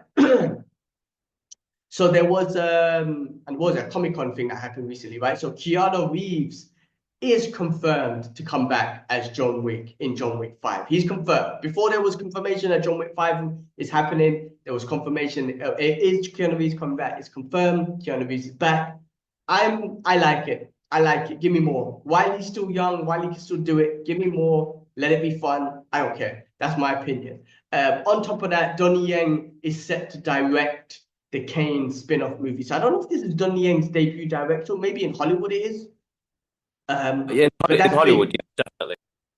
That's big that he's going to have creative control over it, directorial control over it. Because I feel like his martial arts, his ability will just be absolutely fantastic for him to have full control. So that's fun news. Moving on. Zack Snyder to direct a movie called Brawler, teaming up with Dana White and the UFC and Saudi's minister Turkey al-Sheikh. So this movie, we Mm. spoke about this before. So this movie is going to be about an LA man who rises the world of the Ultimate Fighting Championship. So it's going to be an MMA movie. Listen, the best boxing movie in the world is definitely going to be Rocky. You got Raging Bull up there. There's so many other martial art movies, boxing movies. There's had a few MMA ones, I would have to say, what's it called, Brother Warrior? For me, I know certain analysts like Joe Rogan and Dana White, they don't like that movie. I like that movie. The brother relationship between the two brothers was also amazing. There was that show on the show that came out, and I think that was called Warrior as well with Frank Grillo. That was a great MMA show, which I thought was pretty good. But we're talking about an MMA movie with the UFC, which is the #1 prime MMA organization in the world, right? Everyone knows if you're a UFC champion, not only are you the best fighter in the world, but you're also going to be the most marketed fighter in the world. So to make that kind of movie under Zack Snyder, I mean, listen, man, I'm a fan. I'm a fan of Zack Snyder. I'm a fan of movies, and I'm a fan of MMA and the UFC. So for me, I am that target audience, man. I'm actually super looking forward to seeing what this is. I just hope it's good, for my opinion. That's all I want it to be. Hopefully that is good. And I'm sure it will be, bro. I think Zack Snyder will bring a different element to the kind of the visuals of it, and I think it'd be interesting to see what they do with this. Uh, and it won't be and CGI heavy, so it'd be something different for Zack Snyder as well. But he's always been a good visual. He's a guy who follows a storyboard. He's a visual guy, so I feel like the visuals of it will look absolutely amazing. So let's see. We'll wait and see what happens. that's it. And I feel like with Dana White and this Turkey guy behind him, they were like, you have creative control. There'll be no need for a director's cut. Here you go. Do what you need to do. Yeah, exactly. So that would be good for him. Okay, cool. Amazon's God of War TV series already gets to season 2 before season 1 has been released or has even a release date. So I'm getting this from Okay. IGN.com. So apparently, they've already given a green light for season 2. So I don't even know how good season 1's going to be. God of War, Kratos is one of the greatest video game characters of all time, in my opinion. They got to get that show right. Kratos is such a great character. God of War game series are amazing. So you need to give me not just that story, but that amazing character, that amazing, the gameplay.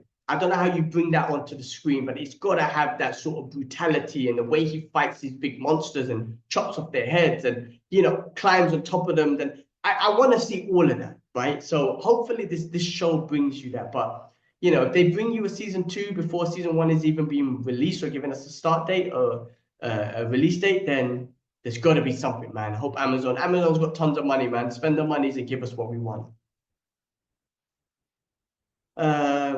Okay. What's next? Jonathan E. Steinberg and Dan Schultz in talks to write and produce and show one live-action Power Rangers series at Disney Plus. So this show, the Percy Jackson and the Olympian showrunners Jonathan E. Steinberg and Dan Schultz are in talks to write the Power Rangers show, man. I mean, so when you go back and watch, look, Power Rangers, we grew up with that in the 90s, man, and that was fun, right? That was fun, And then they done a reboot. I mean, they got into a whole load of stuff, man. Power Rangers Future and all this sort of stuff. I never watched any of that sort of stuff. And then there was a Power Rangers movie that came out a couple of years back. When you watch it, and you're like, actually, this wasn't too bad. Now, if they give us a show with great, like great costume design, great martial arts, a great story, I mean, man, it could bring Power Rangers back, bro. It could bring them back, in my opinion. It could be fun. And I want them to, bro, because to be honest, I wanted a sequel to that first movie. That one that we got recently with what's his name? Can't remember. He was in Stranger Things anyway. I thought he was a great leader. Bro, I thought that was a good movie. I've actually watched that several times and really enjoyed it. So was hoping that we would get a sequel to it because I thought, everything was really good. It went well. We had a great storyline to it. But the problem is with those big franchises, we've already got big fan base already on there. So if the fan base are not enjoying it and not accepting new stories to come through, because listen, Power Rangers have crossed with Marvel, DC, gaming characters. They've like had crossovers. Uh, there's like such a big mythology to it. But people nitpick because probably fans of the original of the TV series and they want it to have that sort of same theme line. And what they don't seem to want to understand is that you can't follow these theme lines. You have to see each art piece as its own. Each representation of these characters brand new. So I'd be interested to see what they do with it, bro. I'm all for it, bro. If I get the chance to continue to see Power Rangers 40 years later, that's insane, bro. And then as an adult to be like, I can watch this with the kids. They could get into martial arts in a different level. Because listen, how many kids did this introduce martial arts to as well? So listen, man, Yeah. it's all about the art form, man. If it gives you some sort of discipline and guidance in life, then Power Rangers, let's go, man. Go, Power Rangers, man. I'm on it. Go Power Rangers, man. Definitely. Well, we'll wait and see, man. We'll wait and see. And especially with TV shows these days, I feel like they just have so much more time to breathe and give us good storylines and stuff. So Exactly, we'll wait and see. exactly. All right, cool. Moving on. Documentary number one on the call sheet about the history of Black Hollywood aims to be a blueprint for generations to come. So Will Smith, Jamie Foxx, Angela Bassett, Halle Berry, Dwayne The Rock Johnson, and a lot more are among the prominent Black actors. Is Dwayne Black? I mean, I guess he's up there. I don't know. Leading Mm, on Apple TV's two-part documentary, number one on the call sheet. Now, I believe Jamie Foxx and Kevin Hart are highly involved in the production of this. So, number one call sheet, Black Leading Men in Hollywood was directed by Reneld Hoodlin, while excuse me. Shola Lynch directed the second film, the one on the call sheet, Black Leading Woman in Hollywood.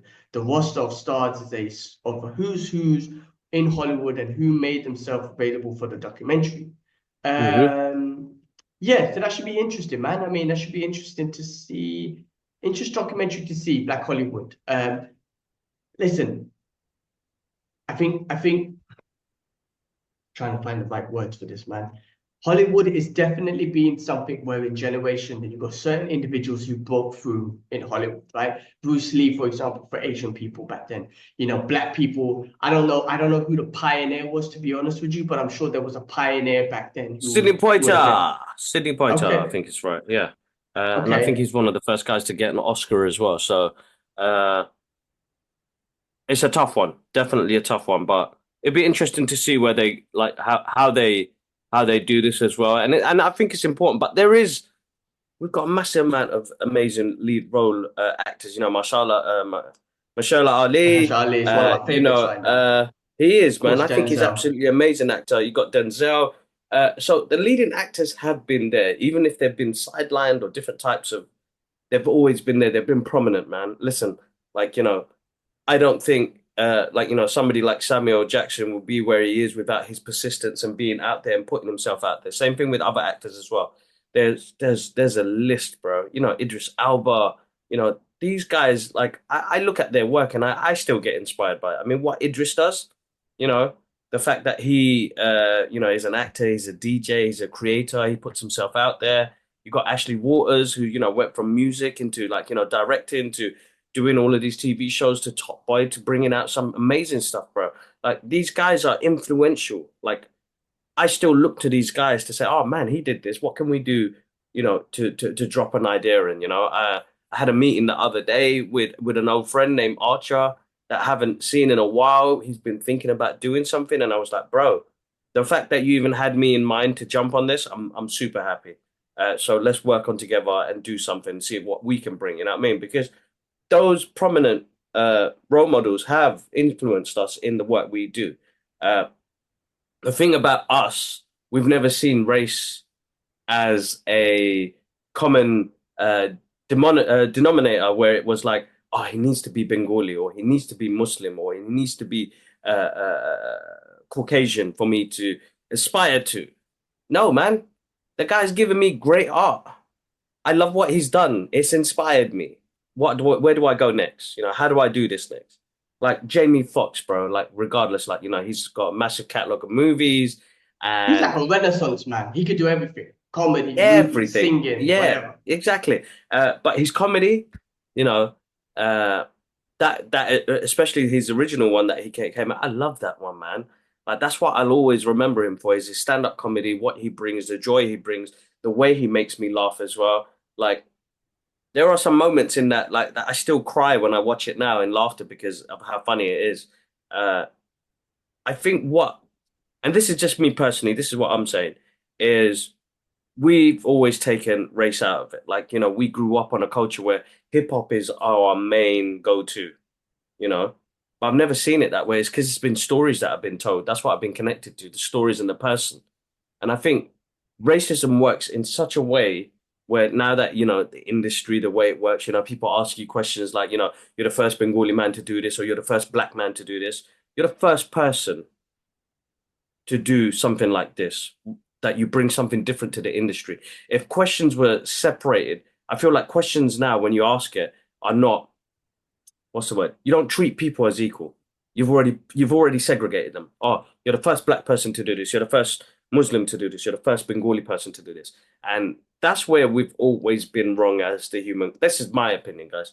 This is why we've been wrong with humanity from day dot because of the segregation. And that was all already taught in history and already done in history. You know, man, we could go for a long list, but you start praising people for the work that they're doing, then you know, it's weird because I kind of agree with what Morgan Freeman said. You know, Black History Month, we don't need that. You know, why do you have to create these things to segregate people? Because it will. And that's just me personally. That's how I think. But I feel like everybody shines in their own way, and we can shine in so many ways. But race, color, creed, religion doesn't have to be involved. But we live in a society where it is, and that's the hard part. And people are taught hate, and that's why we have to have all of it. And listen, I've got nothing wrong with all those awards and the rest of it, and achievements and channeling what's the word? Channeling our communities. I think that's important. You know, channeling our communities, working with the communities is so important. But like, you know, I feel like they play a prominent role in my life anyway, bro. Like I think they bring so much joy, happiness, creativeness to the industry that they shine more than they think they do.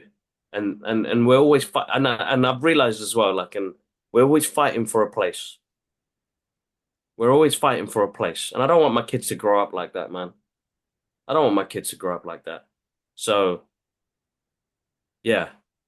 Yeah, Kudos I to them. mean, Sorry, went into a bit of a yeah. rant there, but No, I mean, listen, I think you just touched on a few points. I'll just say, like, this is why the whole DEI thing didn't work because you forced it upon everyone. If you really want it a part of everything, you give people the opportunities and then you allow them to just, you make it natural. You make it natural. This was a great movie. This was a great piece of content from this individual. People could see who the individual is for themselves, but you don't have to say, you're right, the first Muslim, the first brown person, whatever. No, this is the individual. I just make it more natural to say this person created that. You don't have to say this is what they look like and this is what they believe in, because that's when it becomes unnatural because you start talking about those things. Talk about the individual and people and bring more of those individuals in naturally. And then you're going to have a great, not only you're going to have a great DEI whole thing, whatever the hell that is, but you're going to have a whole bunch of great content, right? Which is what really makes the money, which is what you guys really want, art, right? art, art, So, art. I hate yeah, that word content. Art. yeah, so art. So that's what I'm trying to say. Make it normal. Don't bring in the race. Just say this individual done this. You can decide if you want to look into what this person looks like or whatnot. You can get inspired by what this person looks like. It's important to the individuals and the industry to just naturally bring these people in. Just let them work, let them do their work and bring them in, give them opportunities. So anyway, it should be a very interesting documentary. So looking forward to when that comes out. Yeah, no, A definitely. couple, Go on, yeah. bro. A couple of things to finish off on releases and stuff that have been pushed back and whatnot. So, the Street Fighter live action movie has been removed from Sony's release calendar, which was supposed to be July 2026. Dun, dun, Instead, a dun, dun, dun. Dun, dun, movie dun, called Beneath the dun. Storm shifts to July 2026, and Okay. is renamed to Shiver. Anyway, so the series of changes in slate of upcoming Sony movies has been released. Legendary Street Fighter film, which just got its director, which was the guy who done Fast and Furious. I forgot his name now. Justin Adaptation Lin. originally just Lester. Yeah, he just was the director, so they just got a director. Maybe he had some thoughts, which is why they had to move it. So actually, this Street Fighter movie was originally set for March 20th, 2026, but it's been released from this calendar and it's been shifted. Street Fighter will be a Okay. co-production between developers at Capcom, Japanese video game developers who launched the original franchise in 1987, and Legendary, who scooped up the TV and film rights for the prolific game series in 2023. Further details about the film, such as the plot, cast, director, writer, are all currently unknown. I don't know if they got any other dates scheduled for it, man. So it's on hold indefinitely until further notice. Put it that way, which is a Mm-hmm. shame. Which is a shame, but Definitely. maybe Definitely. it's for a good reason. Maybe it's a good reason. Hopefully, it comes out. They do something good with the Street Fighter series. No, same. Definitely. I think it deserves it. I think it was. I think it's great what they're going to do, man. Take your time with it. I think projects need to take their time. I mean, as we got. What was your next thing on the list to jump on? Was it Spider-Man? Yep, we've got a few Spider-Man releases. So basically, you Yeah, got boy. Spider-Man Beyond the Spider-Verse. We have to wait, but it's set to come out 2027 release date. Reveals first at Comic-Con. I believe it was June 4th, 2027, man. So couple years we gotta wait. But let it brew, man. Let that one brew. Why not? Oh no, Kibbs is still there. Oh no, he's left. Yeah. So I say let them brew, let them have some time. 2027. I know it's a long time away, but this is the third installment in Sony's animation web slinging trilogy. Will spring into action in 2024. Sorry, 2027.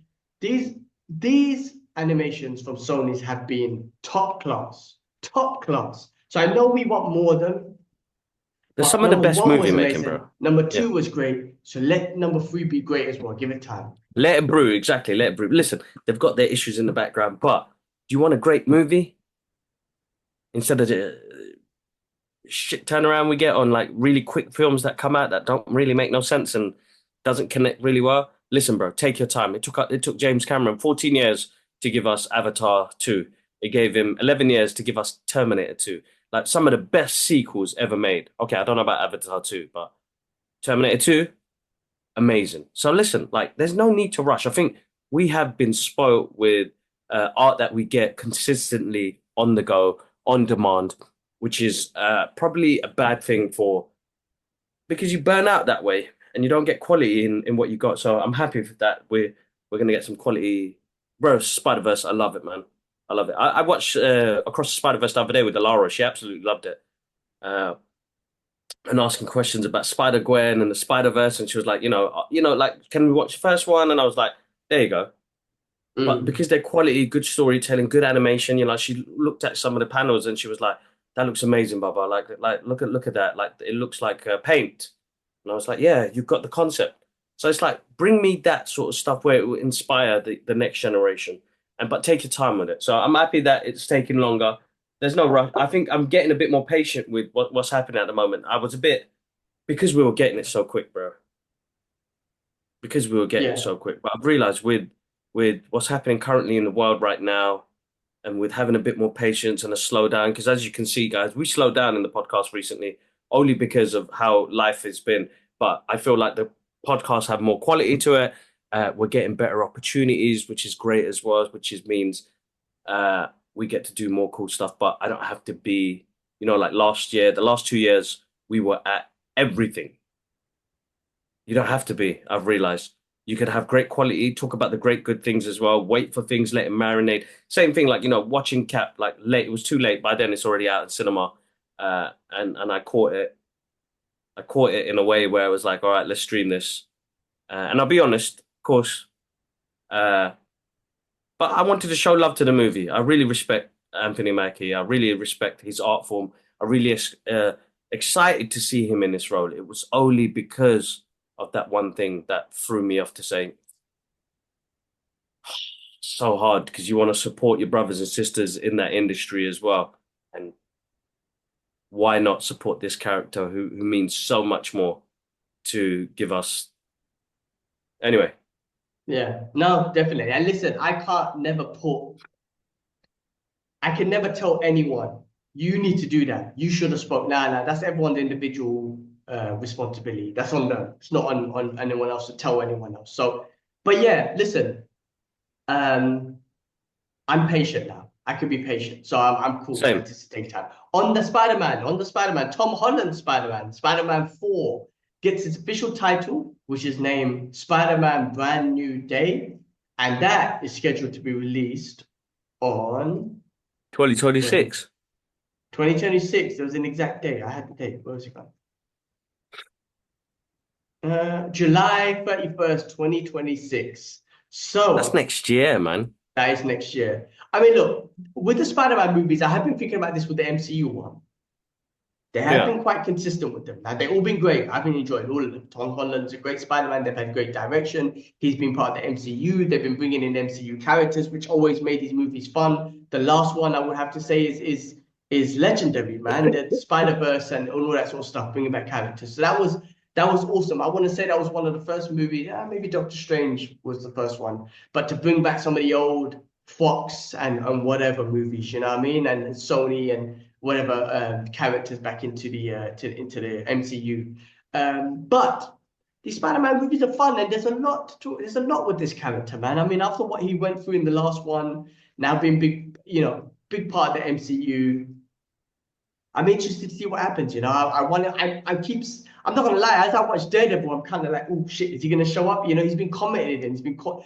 Kingpin has brought him up a few times. He is a street level character. Like, he doesn't have to be just that blockbuster. Like, you put him in, why not? But anyway, this one's coming out next year.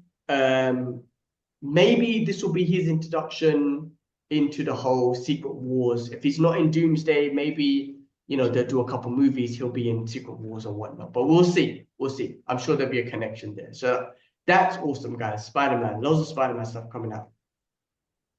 The other things that got a release date was Legend of Zelda, the live-action film set to be released March 2027. So another one you got to wait for. It's another one from Sony. Sony are really digging into these video games, man. There's a good market for the video games. I mean, video games in general have a great storyline, right? Now, if you could take that, put that on a big screen, if you could take the characteristics and put that on a big screen, you got yourself success. And there's been a few, right? Last of Us is probably one of the most successful ones. Mario, Sonic, they've been successful. So if they do good with God of War, Zelda, I never played, I'm not gonna lie, but you got loads of fans out there that follow Zelda's story. So there's a lot of story to be told there. It's looking to come out on my birthday, March 26, 2027. So if you're a Zelda fan, got a bit of time to wait for, but just hope that this time that they're taking is a time that you're going to be using to make the movie that you want as a Zelda fan. So No, 100%, 100%. I think it's gonna be great, bro. It's gonna be great. I think it's gonna be fun. It's just making sure that the people understand the love for these projects and the fans as well. Because when you give the fans good fan service, like listen, bro, Super Mario Bros. I absolutely loved it. It didn't bother me that it was Chris Pratt's voice and it didn't have that Mario like that sort of Italian twang to it. I thought it was great. The film is great, bro. I've seen that several times, and Lara loves that one as well. Recently got another game, animation game. What do we get? Sonic, Last of Us. Sonic. No, Minecraft. Minecraft, that's come out. And look, listen, these are marketed for kids. It's not for adults. Bro, I got some abuse on our Twitter the other day, bro, or X or whatever it's called at the moment now, because somebody else has bought it out. Guac or something. Minecraft, bro, because we put, Idris, like, I blanked out his face and we gave Idris's thoughts in it. Like, he had good fun with the characters, and that he thinks Jack Black and Jason Momoa were funny as a team. like cute stuff, bro. That's my So nephew what there. was You know so what I what mean? was the People are abuse? like, it's just random abuse and attacks, bro. You're getting paid for it, all the rest of it. Uh, it's like kids can't enjoy stuff no more. Wait, Like, you had adults abusing you because Idris went and watched the movie and said he liked it. Are they saying that the movie wasn't good or what? What are they saying? yeah, that's what they're saying. Like the movie's not good. Alright. Anyway, What can you say with these people? Listen, man, you're getting a kid's. That's why you sent Idris, because Idris is a fan. He's a young how old is he now? 9, 8 year old yeah, kid yeah. who loves watching Minecraft, who loves the game, and whatnot. So you sent him to watch it. Like you sent a fan to watch it, and he gave his fan. I don't care if he's 9 years old. He's a fan. He's like, I liked it, man. This is what I want to Yeah. see. You know what I mean? So I don't know. Let people complain, man. If you're a grown ass adult and you're playing those games and you don't like the movie and you're upset with that, that's on you, man. Why take it out on a little? Anyway, ignore that shit. Ignore No, that. of course you have to ignore it. The fact that people have the thing is, I think with fandom now, bro, we have and this is the point I brought across is that with those games they have such a fandom, and not just for the new generation. You talk about the older generation, like Jakub loves Zelda, bro. He absolutely him Yeah. and Javid they Yes. Yeah. love Zelda, bro. So for Yeah. them, it's gonna be deep, you know, They and should they're go. excited. You know what I mean? But for somebody like us who I played some of it, not all of it. I did like some of the. I think they brought it out for the DS, not the DS. Was it Nintendo DS, which I played a couple of times, but I'm not big. Ash will know a little bit more, but you know we're Sega guys. We grew up on Sega, so we'll know more about the Sega stuff. Uh, but me, because I've never played Minecraft, I've seen it, but I think I like Ash said. Think about it. Ash is outside the box. Here's a guy who watches his son plays that game, but him saying, you know what? The film is about creativity. It's about expanding your mind and growing and being as creative as you want. And he goes, he had fun. He thinks Jack Black and Jason Momoa had really good screen time and what's the word? Chemistry because Chemistry, yeah. they bounce off each other so well. And it's a wacky, silly movie. Minecraft, guys, the concept of Minecraft is building worlds, being as creative as possible, being wacky and crazy as possible as you want. What are you expecting from this, man? Some Oscar-worthy, deep story, Inception type of storytelling, Interstellar. It's all about love and transcends time and all that business. Like, go enjoy a film for what it is, guys. I think people are starting to lose their minds over things like that. And listen, we, as you said, we have critiqued on stuff. We nitpick on stuff, but this is a 9-year-old boy who loves Minecraft, who really enjoyed it, as I did when I saw Neverending Story, as I did when I saw Back to the Future. You know, those movies will have their potholes and it don't make no sense. I'll still defend it. I love that movie. It's a bitch, you know what I mean? Those movies will play a crucial part in his adulthood when he grows up and he sees that movie when he's in his 40s and he'll be like, you know what? Legend. Remember, guys, I talk about legend. That he will have that photo with his dad at that screening and he'll go back and say, you know what, I had some really cool uncles that got me to go watch this premiere. What else would you want as a grand uncle or granddad, an uncle to hear stories like that? You want people to talk about stories. This is what you can do for them. You know what I mean? I want to Yeah. inspire parents to be able to think about the future and legacy. Look, money, all the rest of it, and the hardships that we're going to go through, we're going to go through. There's a shitload. We're going through shitloads at the moment now. But those key moments, man, those key moments, like to bring a child's happiness, to buying a tricycle, to bring so much joy to a child that, you know, Alara's like, oh my God, she can't stop smiling. That's amazing. Like, you know, when people notice that too, you want, you just want your kids, it's hard enough. You just want your kids to be proud of your parents, proud of your kids. And my niece and nephew as well. I want them to be proud of us as well to say that. And now they've got a great memory there. I know he was really upset because when I went there on Eid Day, he was like, "Oh, Sasa, we're gonna go watch Minecraft together." And I wasn't well. So I was like, I don't want to be in that screening because I had a really bad chest infection, coughing and losing. So I did have one ticket, and shout outs to Warner Brothers for sorting that out so quickly because originally it was supposed to be me, Alara, and Idris. Uh, but last minute we had to change it up, so Ash takes Idris, and he was really upset that I couldn't go to that screening. And he was like, "Oh, are you joking?" He kept on saying, "Are you joking?" throughout the whole time before he left. Are you joking? Are you joking? Like, Sus, I'm really alright. It's not. I don't want to go there and make anybody else ill or just cough throughout the whole screening. But he had a great time, and I want people to know that. And that's what I'm saying. Fandom can be. We live in a time now where fandom is so toxic, bro. It's so toxic. It's insanely toxic and insanely bad. And be happy we get this art form, guys, still going right now. We maybe not like a lot of the stuff, but see the goodness in it, man. See the goodness. Because remember, it's not marketed for us. It's not marketed for me. That's to sell kids toys and more games and more Minecraft. See the concept. Same thing will happen with Zelda. Same thing will happen with Sonic. Same thing that happened with The Last of Us. Think about it. How many people got that game, even not knowing the concept of this and loving it so much? There's a legacy there for them, for those marketing companies, for those big companies. That how's the longevity of this? They're selling legacy games again, bro. Crazy, right? Hmm. Think. Anyway, there we go. Yeah, cool, man. Well, I'm glad Idris got an opportunity to go watch that movie. Good for him. And I probably won't. I'll probably watch it when it comes out on a service that could catch it. But good for Idris, man. I'm glad he got the opportunity because that's epic. Because I know how much of a fan he is. So that's amazing.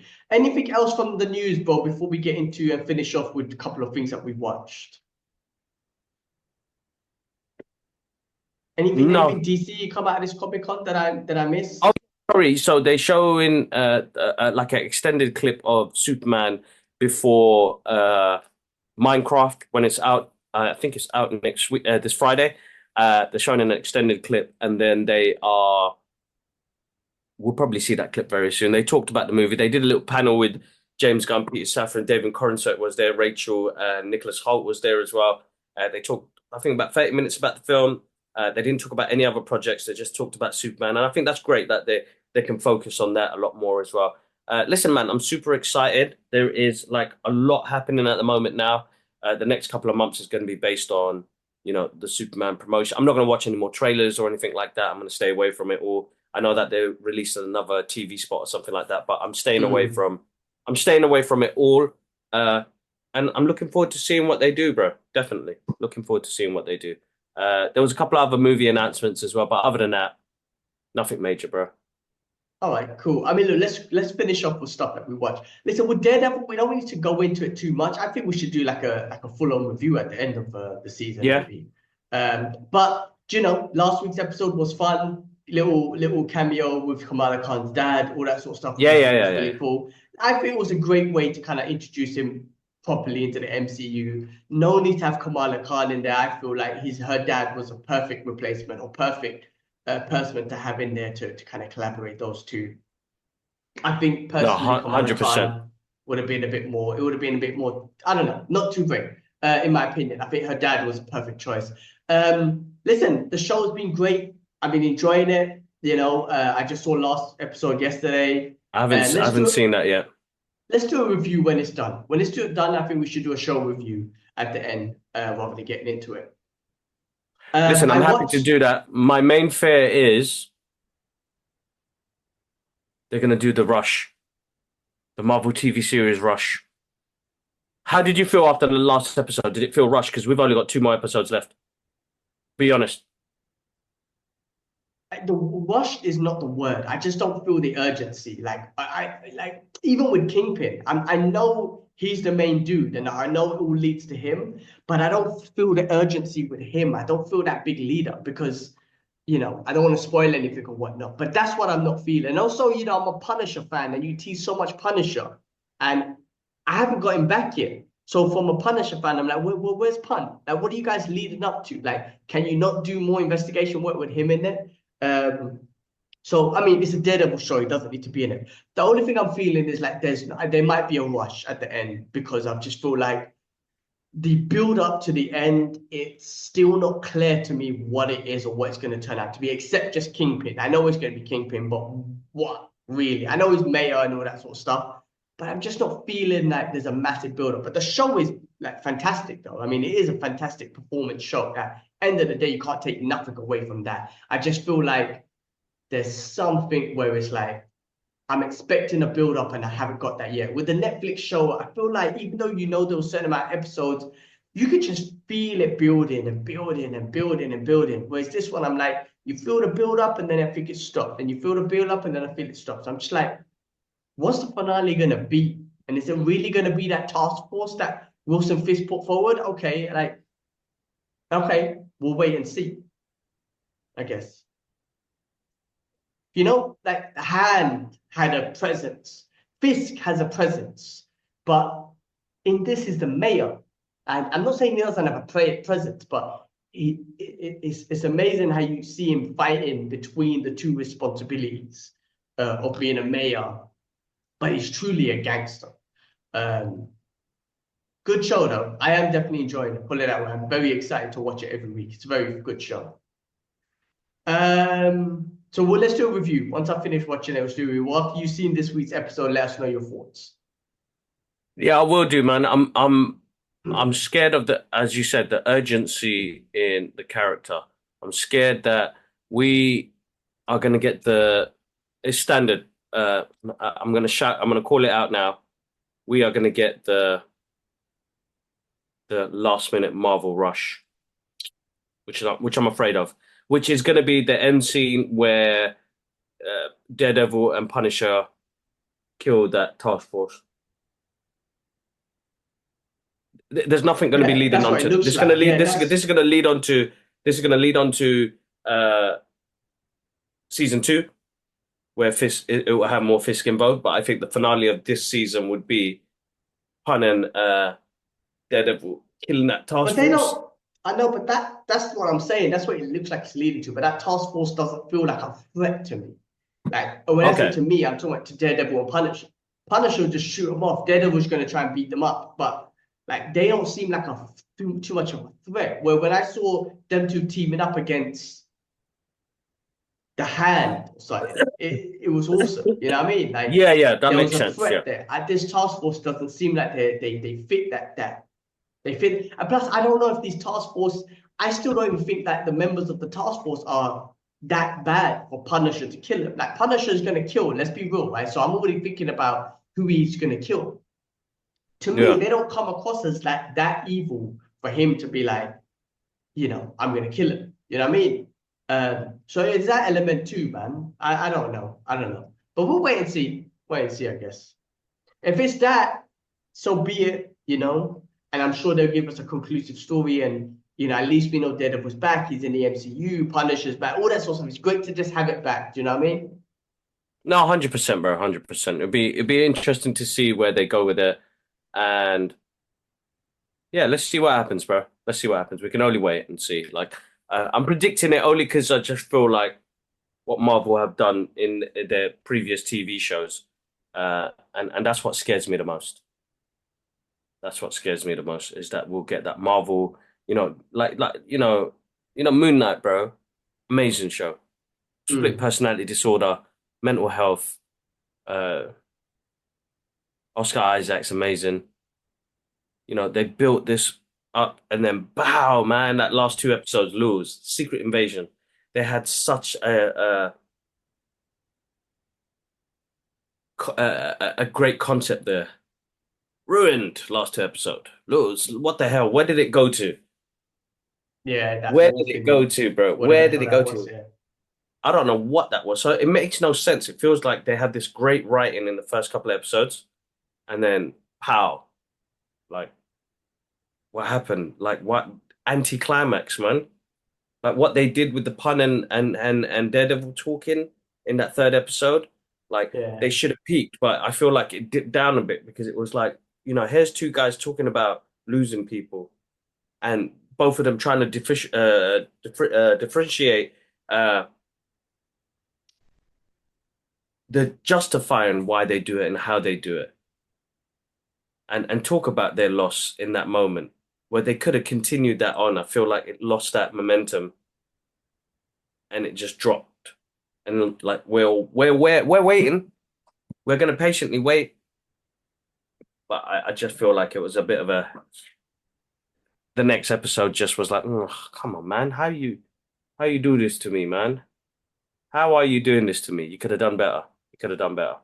Yeah, let's Anyway, do a full-on review because I got a lot to talk about that's what I'm saying, that tone, man, because you had the pun, which was and one of the best dialogues ever, and it went viral, and that dialogue between those two was the best. And then the next two episodes, you gave us two episodes in 1 week, in one week, and they were great, but it's like you didn't continue with what you had. You had something so amazing.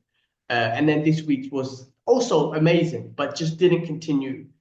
So when we watch the full thing, then we would know. Then we would know where it ends up and how it ends up and where it takes us. exactly, exactly. Yeah, we're just gonna have to wait and see what happens, bro. Definitely. Yeah. So all right, let's move on. Let's move on. I managed to watch Novocaine with Jack Quaid, which is awesome, Yes. guys. If you haven't seen the interviews, check them out now. They're on our channel. You need to watch them. They're doing really well and everything. But I got a chance to watch the movies. Great fun movies, man. I mean, that's what I was expecting from this movie. Nothing else but fun, easy to watch, sort of comedy action. I kept on looking at his hand the whole movie. I was like, oh, his hand's so butters when he put it in the fire and whatnot to get the gun. I thought that was hilarious. His hand kept on making me laugh for some reason because how Yeah, butters it yeah, was.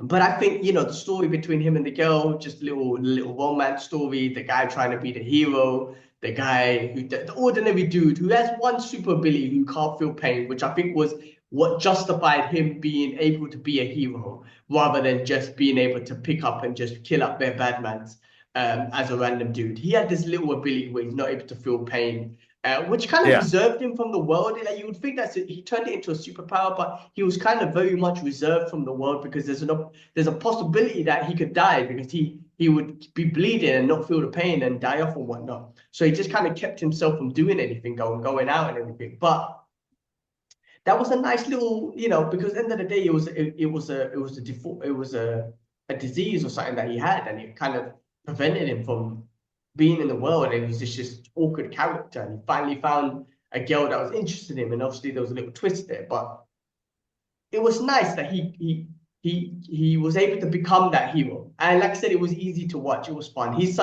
Jack Quaid's got this funny, easy to watch chemistry on screen, like a it's easy to absorb his content or his art basically. He's funny, he's sort of charming, and the he action is, was man. fun, Listen, man. man. It's a fun movie, fun action date flick movie. I gotta say, like, I fully listen, man. I got to see it a month before it came out in cinema because we got to do the press junket on it, and like an amazing opportunity. I can't thank Dan and Robert, for the directors, for having that time with me to have that interview. Same thing with Jack and Amber. You guys were absolutely amazing. The I couldn't only imagine what it would have been like face to face. Mm. Now, we were supposed to get Ray Nicholson and Jason. I don't know what the confusion was, but off the bat, just to let you know, the interviews was with Jack and Amber are our first like uh, A-star interviews that we've ever done, so which was an amazing opportunity. But we're supposed to have Ray Nicholson and Jason. I can't remember his surname, but Batatalon Yeah, on. But we ended up having Batalon. yeah, Batalon. But we had Jacob Batalon, Jacob. yeah. Sorry, Jacob. And we had this great conversation. I had all these interview questions ready for Ray and Jacob, but then we had the directors. I was like, "Excuse me, bro, I had to wing that. I am so lucky. I have movie knowledge in my head and winged that completely." Anyway, shout out to them. They're absolutely amazing. Jack and Amber, those interviews are out there, guys, in the world. Check it out. I'm going to put some more clips out this week on our socials, but good fun movie, man. Good fun action movie. I think Jack Quaid has this natural charm on the screen. He's very good in what he does. He reminds me both of his mum and his dad. Uh, Ahmed was saying, "Why didn't you tell Jack you had a crush on his mum?" And I was like, I don't even know how that interview would go because it was Oh my like God, that's because hilarious. he's the product of Meg Ryan and Dennis Quaid. You're like, Yeah. Oh my I God. mean, Meg Ryan definitely was, very good Yeah. looking, especially when Yes. we were growing up. Um, That's crazy. Can you imagine starting off the interview like that? Anyway, uh, yeah, man, he's got this natural charm about him. He's very, very humbled, very, very excited about what he does. Who wouldn't be, bro? Like the guy is been in some amazing stuff at the moment. You know, he started off in the Hunger Games and moving on to the boys and the rest of it. Uh, and he has this really good charm in this film. Like, you know, he's almost like a fish out of water as well. Remember, he doesn't know how to fight or anything like that. So great, fun action movie. If you guys haven't seen it, it's out in cinema at the moment. Now go check it out. Go support. He's brilliant in it. There are some funny moments in there. The hand fryer scene. Oof, if you like gore as well, it is full on. And then Jack Nicholson's son, Ray Nicholson. I've seen him in a couple of movies now.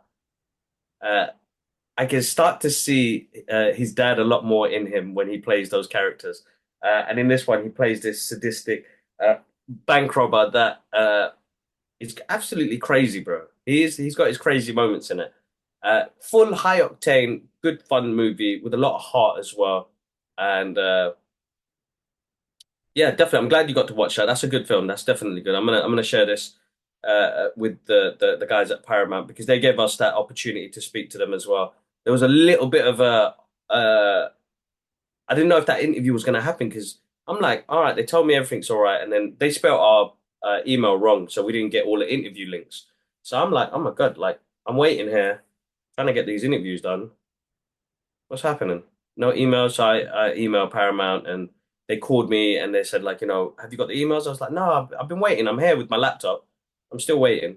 Luckily, we got it all sorted out quickly. And we've got some great content out of it as well, bro. Like, I shouldn't say that. Some great heartfelt moments. I've got another clip that I'm going to share, which is the him referring to Buster Keaton and how to hmm. react when you're getting punched. And then he spoke a bit about him filming on The Boys at the moment. Uh, and then look at that. Within a week, bro, my guy's got a next movie coming out next month or this month with Jeffrey Dean Morgan, right? Yeah, yeah, yeah, yeah. I He haven't just seen the released a trailer trailer. yet. Yeah, yeah, Yeah. yeah. So absolutely He's cool. been in a Absolutely. few things. There's another movie, can't remember the name of it. I was gonna watch it. I think it's like an AI movie that I've got on my Yeah, list to Companion. watch. The The Companion. Companion. That's it. Yeah, yeah, yeah, Yeah. yeah. It's definitely So doing great. that's We definitely enjoyed it. Me and Emma watched it. It's definitely a date night movie. It was so nice. We watched it on, I believe it was Eid Day. And it was just nice because we didn't have work the next day. It was such a that type of feeling type of movie. Be at yeah, home yeah. or cinema. We watched it at home. And it just had that vibe where you could just sit back with a bag of popcorn or junk food or whatever and just really just enjoy it, man. So great fun movie from that. The last movie that I watched was Mickey 17, which is another Mm, interesting, great movie. And Robert Pattinson, I've got a bit more like respect for that dude, man. He was really good in that movie. amazing, Very right? interesting story. Yeah, very interesting story. It's almost like, man, you evil bastards. Like, they just had no compassion for this dude. I know he was a copy, but when like, man, he still had his human thoughts and whatnot, and he still was a human Exactly. being in the beginning. But the fact that they had no compassion towards him was a little bit heartbreaking. Made them so evil. And then Mark Ruffalo's character definitely portrayed as someone like a Elon Musk and whatnot, and Fucking someone Trump. in that thing. And he was just such a monster as well. He was such a monster, such a egotistical, nasty. What's a narcissist? No, I can't say the word, man. Narcissist, yeah. Narcissistic, um, Bastardos. punk, man. Yeah, man. It was just happy when he died. I'm not gonna lie. I was like, this guy needs to die. Spoilers. Yes. Oh, Spoilers. spoilers. My bad. Shit. Spoilers. Yeah, I'm happy he had to go. Sorry, spoiler alert. Great movie. But Robert Pattinson, I thought he was brilliant, man. I thought he was Bro, he I got was love for that really dude, good. man. That guy got Yeah. range. Bro, listen, do me a favor. When you get the chance, watch a movie called Good Times. Good times. Okay, I'll take a Yeah. look. So that's you're gonna be surprised when you see that and you're gonna message me straight away. So I saw this movie a couple of years ago. And that's what made me kind of convinced because I think it was no, actually a couple of years ago before Batman came out, and I'm Joe, thinking, oh wait. man, Good times. Wait, when did this come out? I'm seeing Good Times 1974. It's definitely not that one, right? The old school one no, with no, no, John no, M. no, no, Marston and stuff like that. no, no.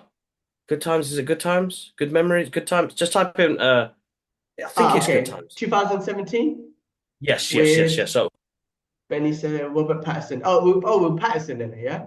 yeah, yeah, yeah. It's So do got me a Pirate Dude in it. Yeah, okay. pirate dude. Yeah, I am the captain now. He seems like he's in it. But Abdi, he's Could just a be. security guard. Yes, He's yes, like yeah, a yeah, yeah. yeah, yeah. Yeah, yeah, yeah. He's in it. He's in it. He's in it. He's in it.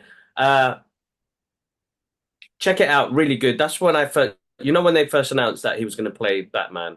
I think I watched it in 2020 when they announced that he was going to play Batman, and then a couple of months later, this movie came up. Somebody recommended it, and I watched it, and I was like, "Oh shit! You know what? He's got a good American accent. This is a good story about two brothers. One brother who's disabled. He's trying to protect him, trying to keep him, but he's in with the wrong crowd. Very touching story, and I think he's acting.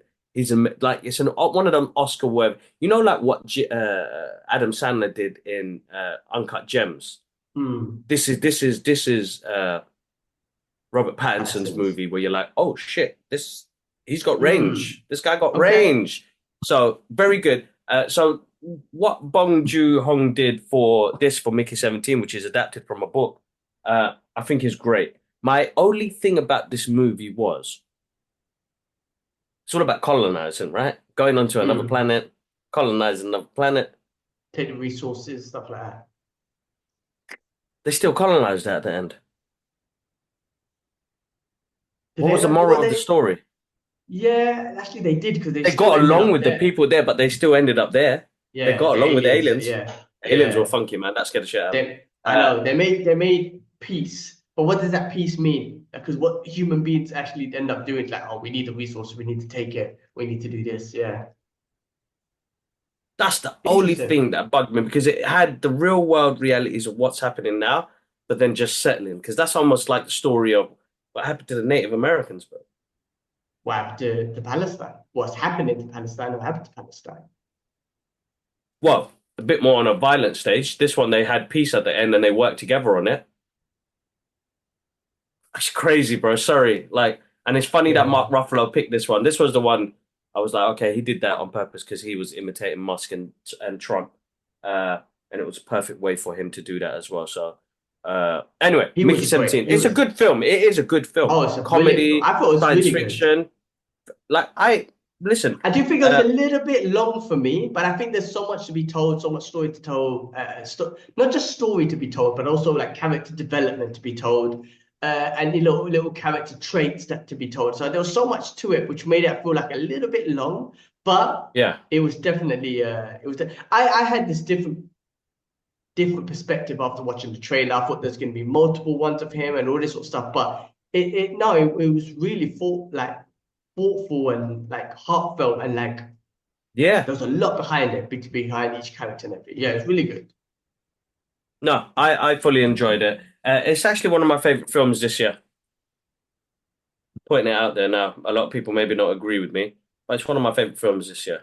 There is like things, as you said, a bit long, but like science fiction, comedy, dark comedy, uh, great acting.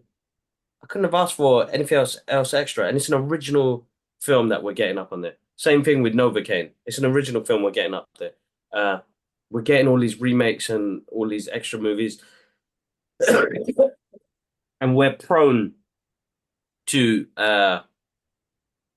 we're as a society, as the human race, we're prone to being programmed to, we've been watching remakes and franchises for so long, but something original comes out and we don't support it. And this is like comic books and this is like books. We don't support when somebody writes a new book and puts it out there. We wait for it to become a movie and then we support it.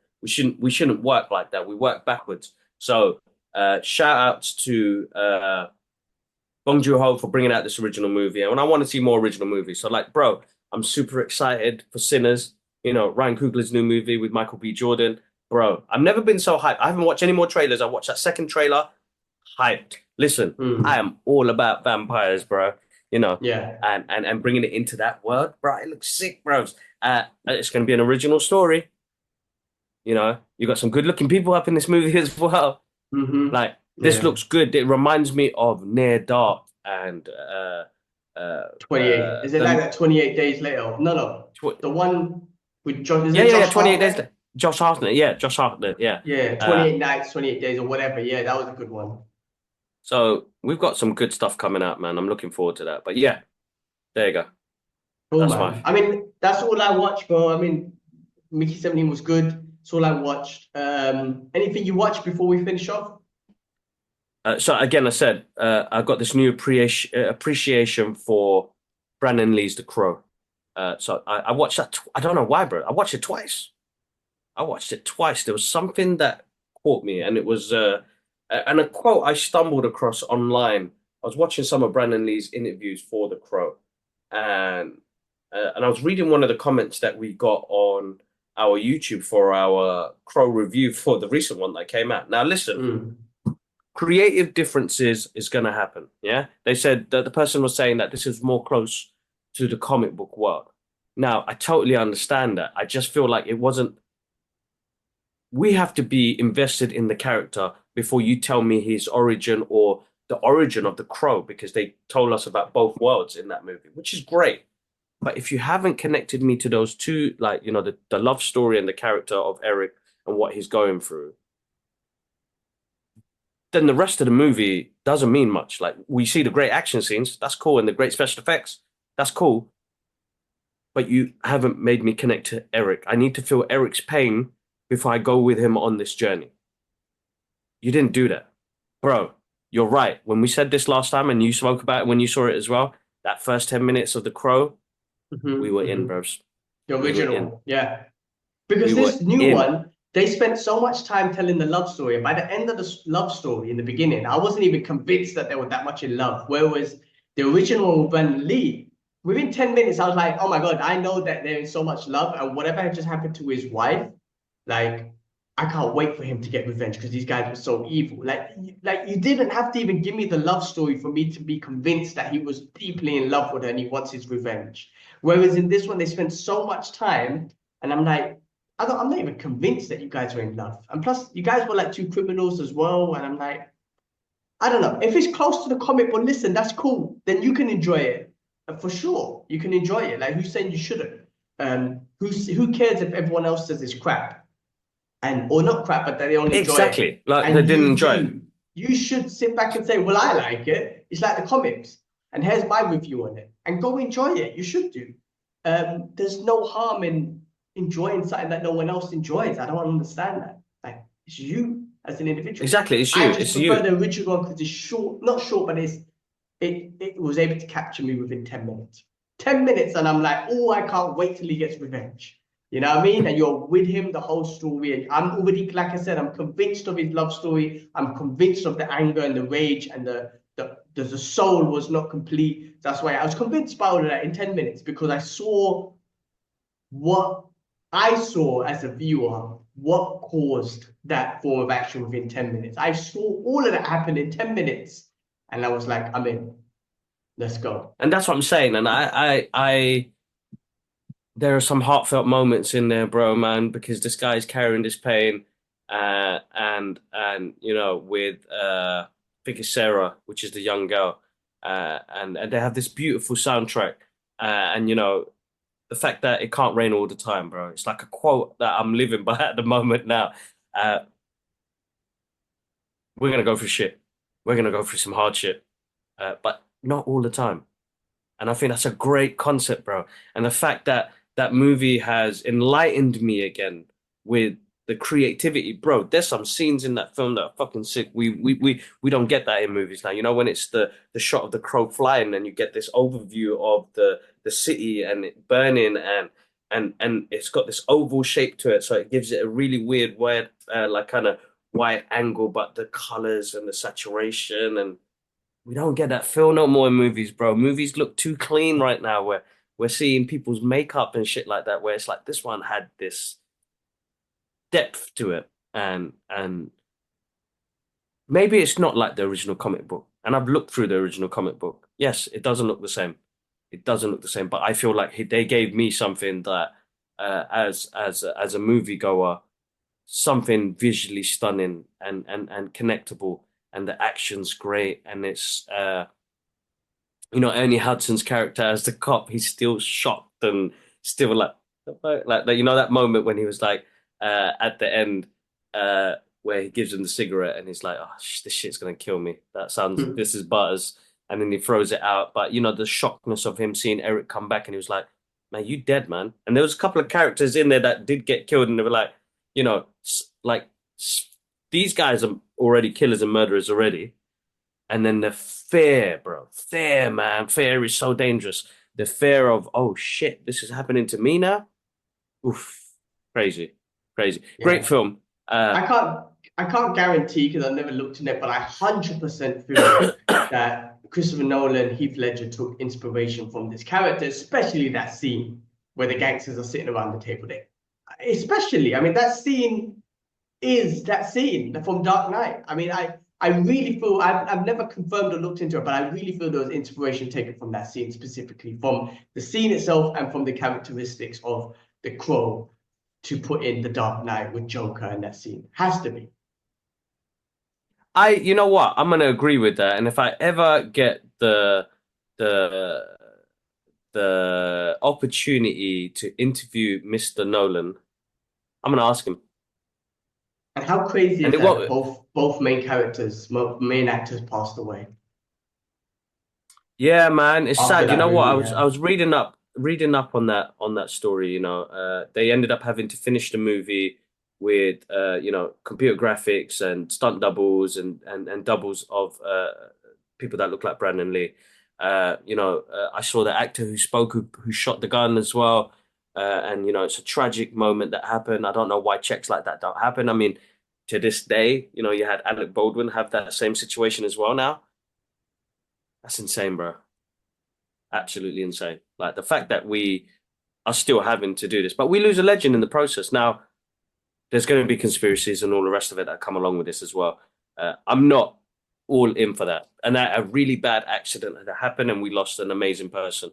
There's more to it and people will see more to it as well. But it's heartbreaking, man. I think Brandon Lee was, you know, another one like his dad as well. Not as influential, but like watching some of his interviews recently and the way he talked and the way he carried himself and the respect he had for his dad, his mom, his sister, uh, just made me love him even more. Like it's weird. Like Mhm. I've never met the guys. You know, I've never met Bruce Lee. You know, but you know, he talks about you know the struggles that he's had as well, and not many people talk about stuff like that, man. And I think it's important to know that like this guy was struggling because he's on the shadow of his dad, you know, and now he's not here no more because he had some great philosophies like his dad as well. You know, he was a guy who loved reading Mhm. books. And he quoted a lot of books. There's a quote that I put out recently for him as well, where he talks about, you know, we're not going to get much moments. We don't get many moments, you know. How many times are you going to see the sunrise? How many times do you see the sunset? Like how many times do you get to see the moon?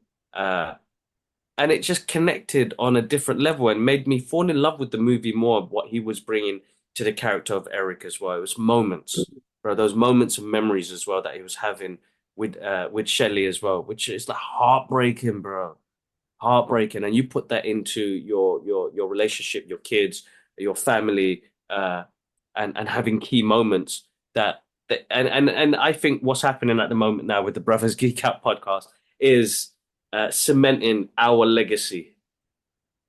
It's not for the likes and views. It never has been, guys. It never has been. The reason why I want to be at screenings and do interviews and press junket is for inspiring the next generation. I want to inspire my kids. I want to inspire my nieces and nephews that they can do so many great things and not to see the validation in what social media has done to people because it has ruined a lot of people as well. Like we had an incident recently, which I'm not going to say any names or anything like that, where people do stuff for views and likes. People do stuff to harm other people as well. I am not about that, and I'll stand up for other people for that. And if anybody's going through that, uh, but hit that nail on the head, you know, stand up to it. Don't take that type of abuse, and don't seek validation in what you do. If you love movies, you love artwork, you love martial arts, you love sports, do it because of the love of it. And I think we have cemented that in that as well. Like when people always ask me, like, Gibbs, man, I saw you take a picture of the screen. but I didn't see you because, bro, I'm not gonna lie to you, straight up. I got a family to get back home to, and it's a mission. So that's why I just dust out. I'll say hello, pay my respects. Most of you guys are really cool, uh, but I got to dust out and see my family. But I've still got those memories in there to say you can be in the right places in the right rooms. We have been in the right rooms, bro. Alhamdulillah, to this day, the fact that I, get to stand in the room with some of these characters and actors and the rest of it has been an absolutely amazing journey, even face to face, like on Zoom call with Amber Mid Thunder, who was amazing in The Prey, a woman who uh, shows her indigenous roots. I wanted to compliment her on her earpiece that she had. She had the feather on there, but I didn't want to, make it biased to uh, uh, for the interview because I want to talk about the movie. I don't want to do that because a lot of people do that. They look for stuff, they dig for stuff. But here's a woman with an indigenous root representing on the screen as well. And in Prey, she was amazing. And in this movie, she plays a strong female character as well. So like stuff like that, like you want rememberable moments when they'd be like, you know what, like Dad Sasa did some cool stuff. What can we do? And it doesn't have to be in the same lane. Even these kids are our kids are gonna watch these podcast episodes and be like, oh man, Dad and Sasa swear so much. But I want them to know that this is available for them now. What we put online will represent who we are, and I want them to see that because you type in the Brothers Geek Out podcast, there's some really cool stuff that comes up. That's what I want to come up. I don't want to type my name in and say you lose because we've got 10 years of history online now, bro. We lose. You know what I mean? There's going to be moments where they're going to watch an episode and be like, I don't agree with Sasa or Dad on that one. Yeah, I know I've said some shit that I feel like I shouldn't have said, but that's the nature of online. That's the nature of this podcast, the nature of conversating and retracting on what you're saying and saying, I made a mistake. I don't think I should have said that. Or, just you see the growth in us in the last 10 years. Like, that was our perspective then. Then we grew 10 years and we got more reality and we had wives and kids. Our perspective completely changed. The world view, my perspective on the world changed based on the way the world is. And that's the way it's supposed to be. We're supposed to grow from these things. But yeah, no. Amazing. All right. I mean, yeah, it's been a lot. Yeah, The Crow. That was yeah. That was The Crow. Anything else? I did watch. Hold up, bro. Let me pull it up. I did watch something. Let me. My letterbox, guys. Remember? Yeah, I do. I got to pick up Alara in a bit. Nia's at home already, so she's all right. She's asleep, so I got 1:45. I got to pick up the Alara. She's on half day. So what did I watch? So guys, remember we're on Letterbox as well, which is where we put our reviews up on there. I did want to talk about Punching Bag, which I haven't been able to. I have to put my review out there on Letterbox, and I put it out there on Instagram and stuff like that. But just to shout out to the guys, Rob and Michael, we got to see the movie a month ago, which was an amazing experience to see a movie that was based on our podcast episode to becoming a short, beautiful, amazing movie. Now, people are going to say I'm going to be biased because it's connected to the podcast and was inspired by the podcast episode. But no, man, listen, take that away and knowing them as well, take that away. I think what Rob done as a director and writer on this is absolutely amazing. Like his visual, stunning look to boxing and mental health is just amazing, bro. It doesn't even have much dialogue, but it's so hard hitting, it's gut wrenching. To base a short movie, on a man's mental health and knowing that he would let one punch end it all. He ended up becoming a punching bag for people when he was sparring. It's heartbreaking. Where can I watch this? Where can I watch it? Well, how is it going to be released? All right, it's not out yet. So we did that was the industry screening. So they're doing festivals at the moment, and then it'll be online after that. But I supported their Kickstarter and stuff like that, so we'll get a copy and then I'll send it over to you. All right, awesome. Well, I hope eventually they, after they've done, the distributions and all that, they eventually pull it on something like YouTube so they could just really spread it out to the world. I really think like at the end, and I don't know what their marketing thing is, but at the end, I feel like after you've done everything, eventually pull it out on YouTube and then let it go out global, man. Like, because I feel like something like that is it will be great for that to be distributed in No, that no, sort of way. 100%, 100%. I think that I mean, there's so much more to it. So I'm going to support Rob and Michael, but putting them aside, Punching Bag is a visually stunning storytelling about mental health, men's mental health, and boxing as well. Bro, you could like his inspirations in some of the scenes and the fighting. Bro, the fact that he shot this on film and got the fighting direction really well, like I felt those punches, bro. Amazing, bro. I felt those punches. Like, check out my full review, which is on Letterboxd as well. And then I saw another film as well. There was something else I saw as well, but Craven. Yeah, I did say I saw Craven. It took me 6 days to watch it. I watched like 20 minutes every time. Uh, I'll leave it there. Yeah, Good what we action scenes. spoke Good about action earlier. scenes. Yeah, Yeah, yeah. good action scenes. I gotta say. But all right, cool. That was it for me, bro. All right, cool. I mean, listen, that was everything, man. We spoke a lot. There was a lot to talk about today. Um, yeah, no, guys, keep appreciate all your support. Actually, you take us out, man. You got the speech. Take us out.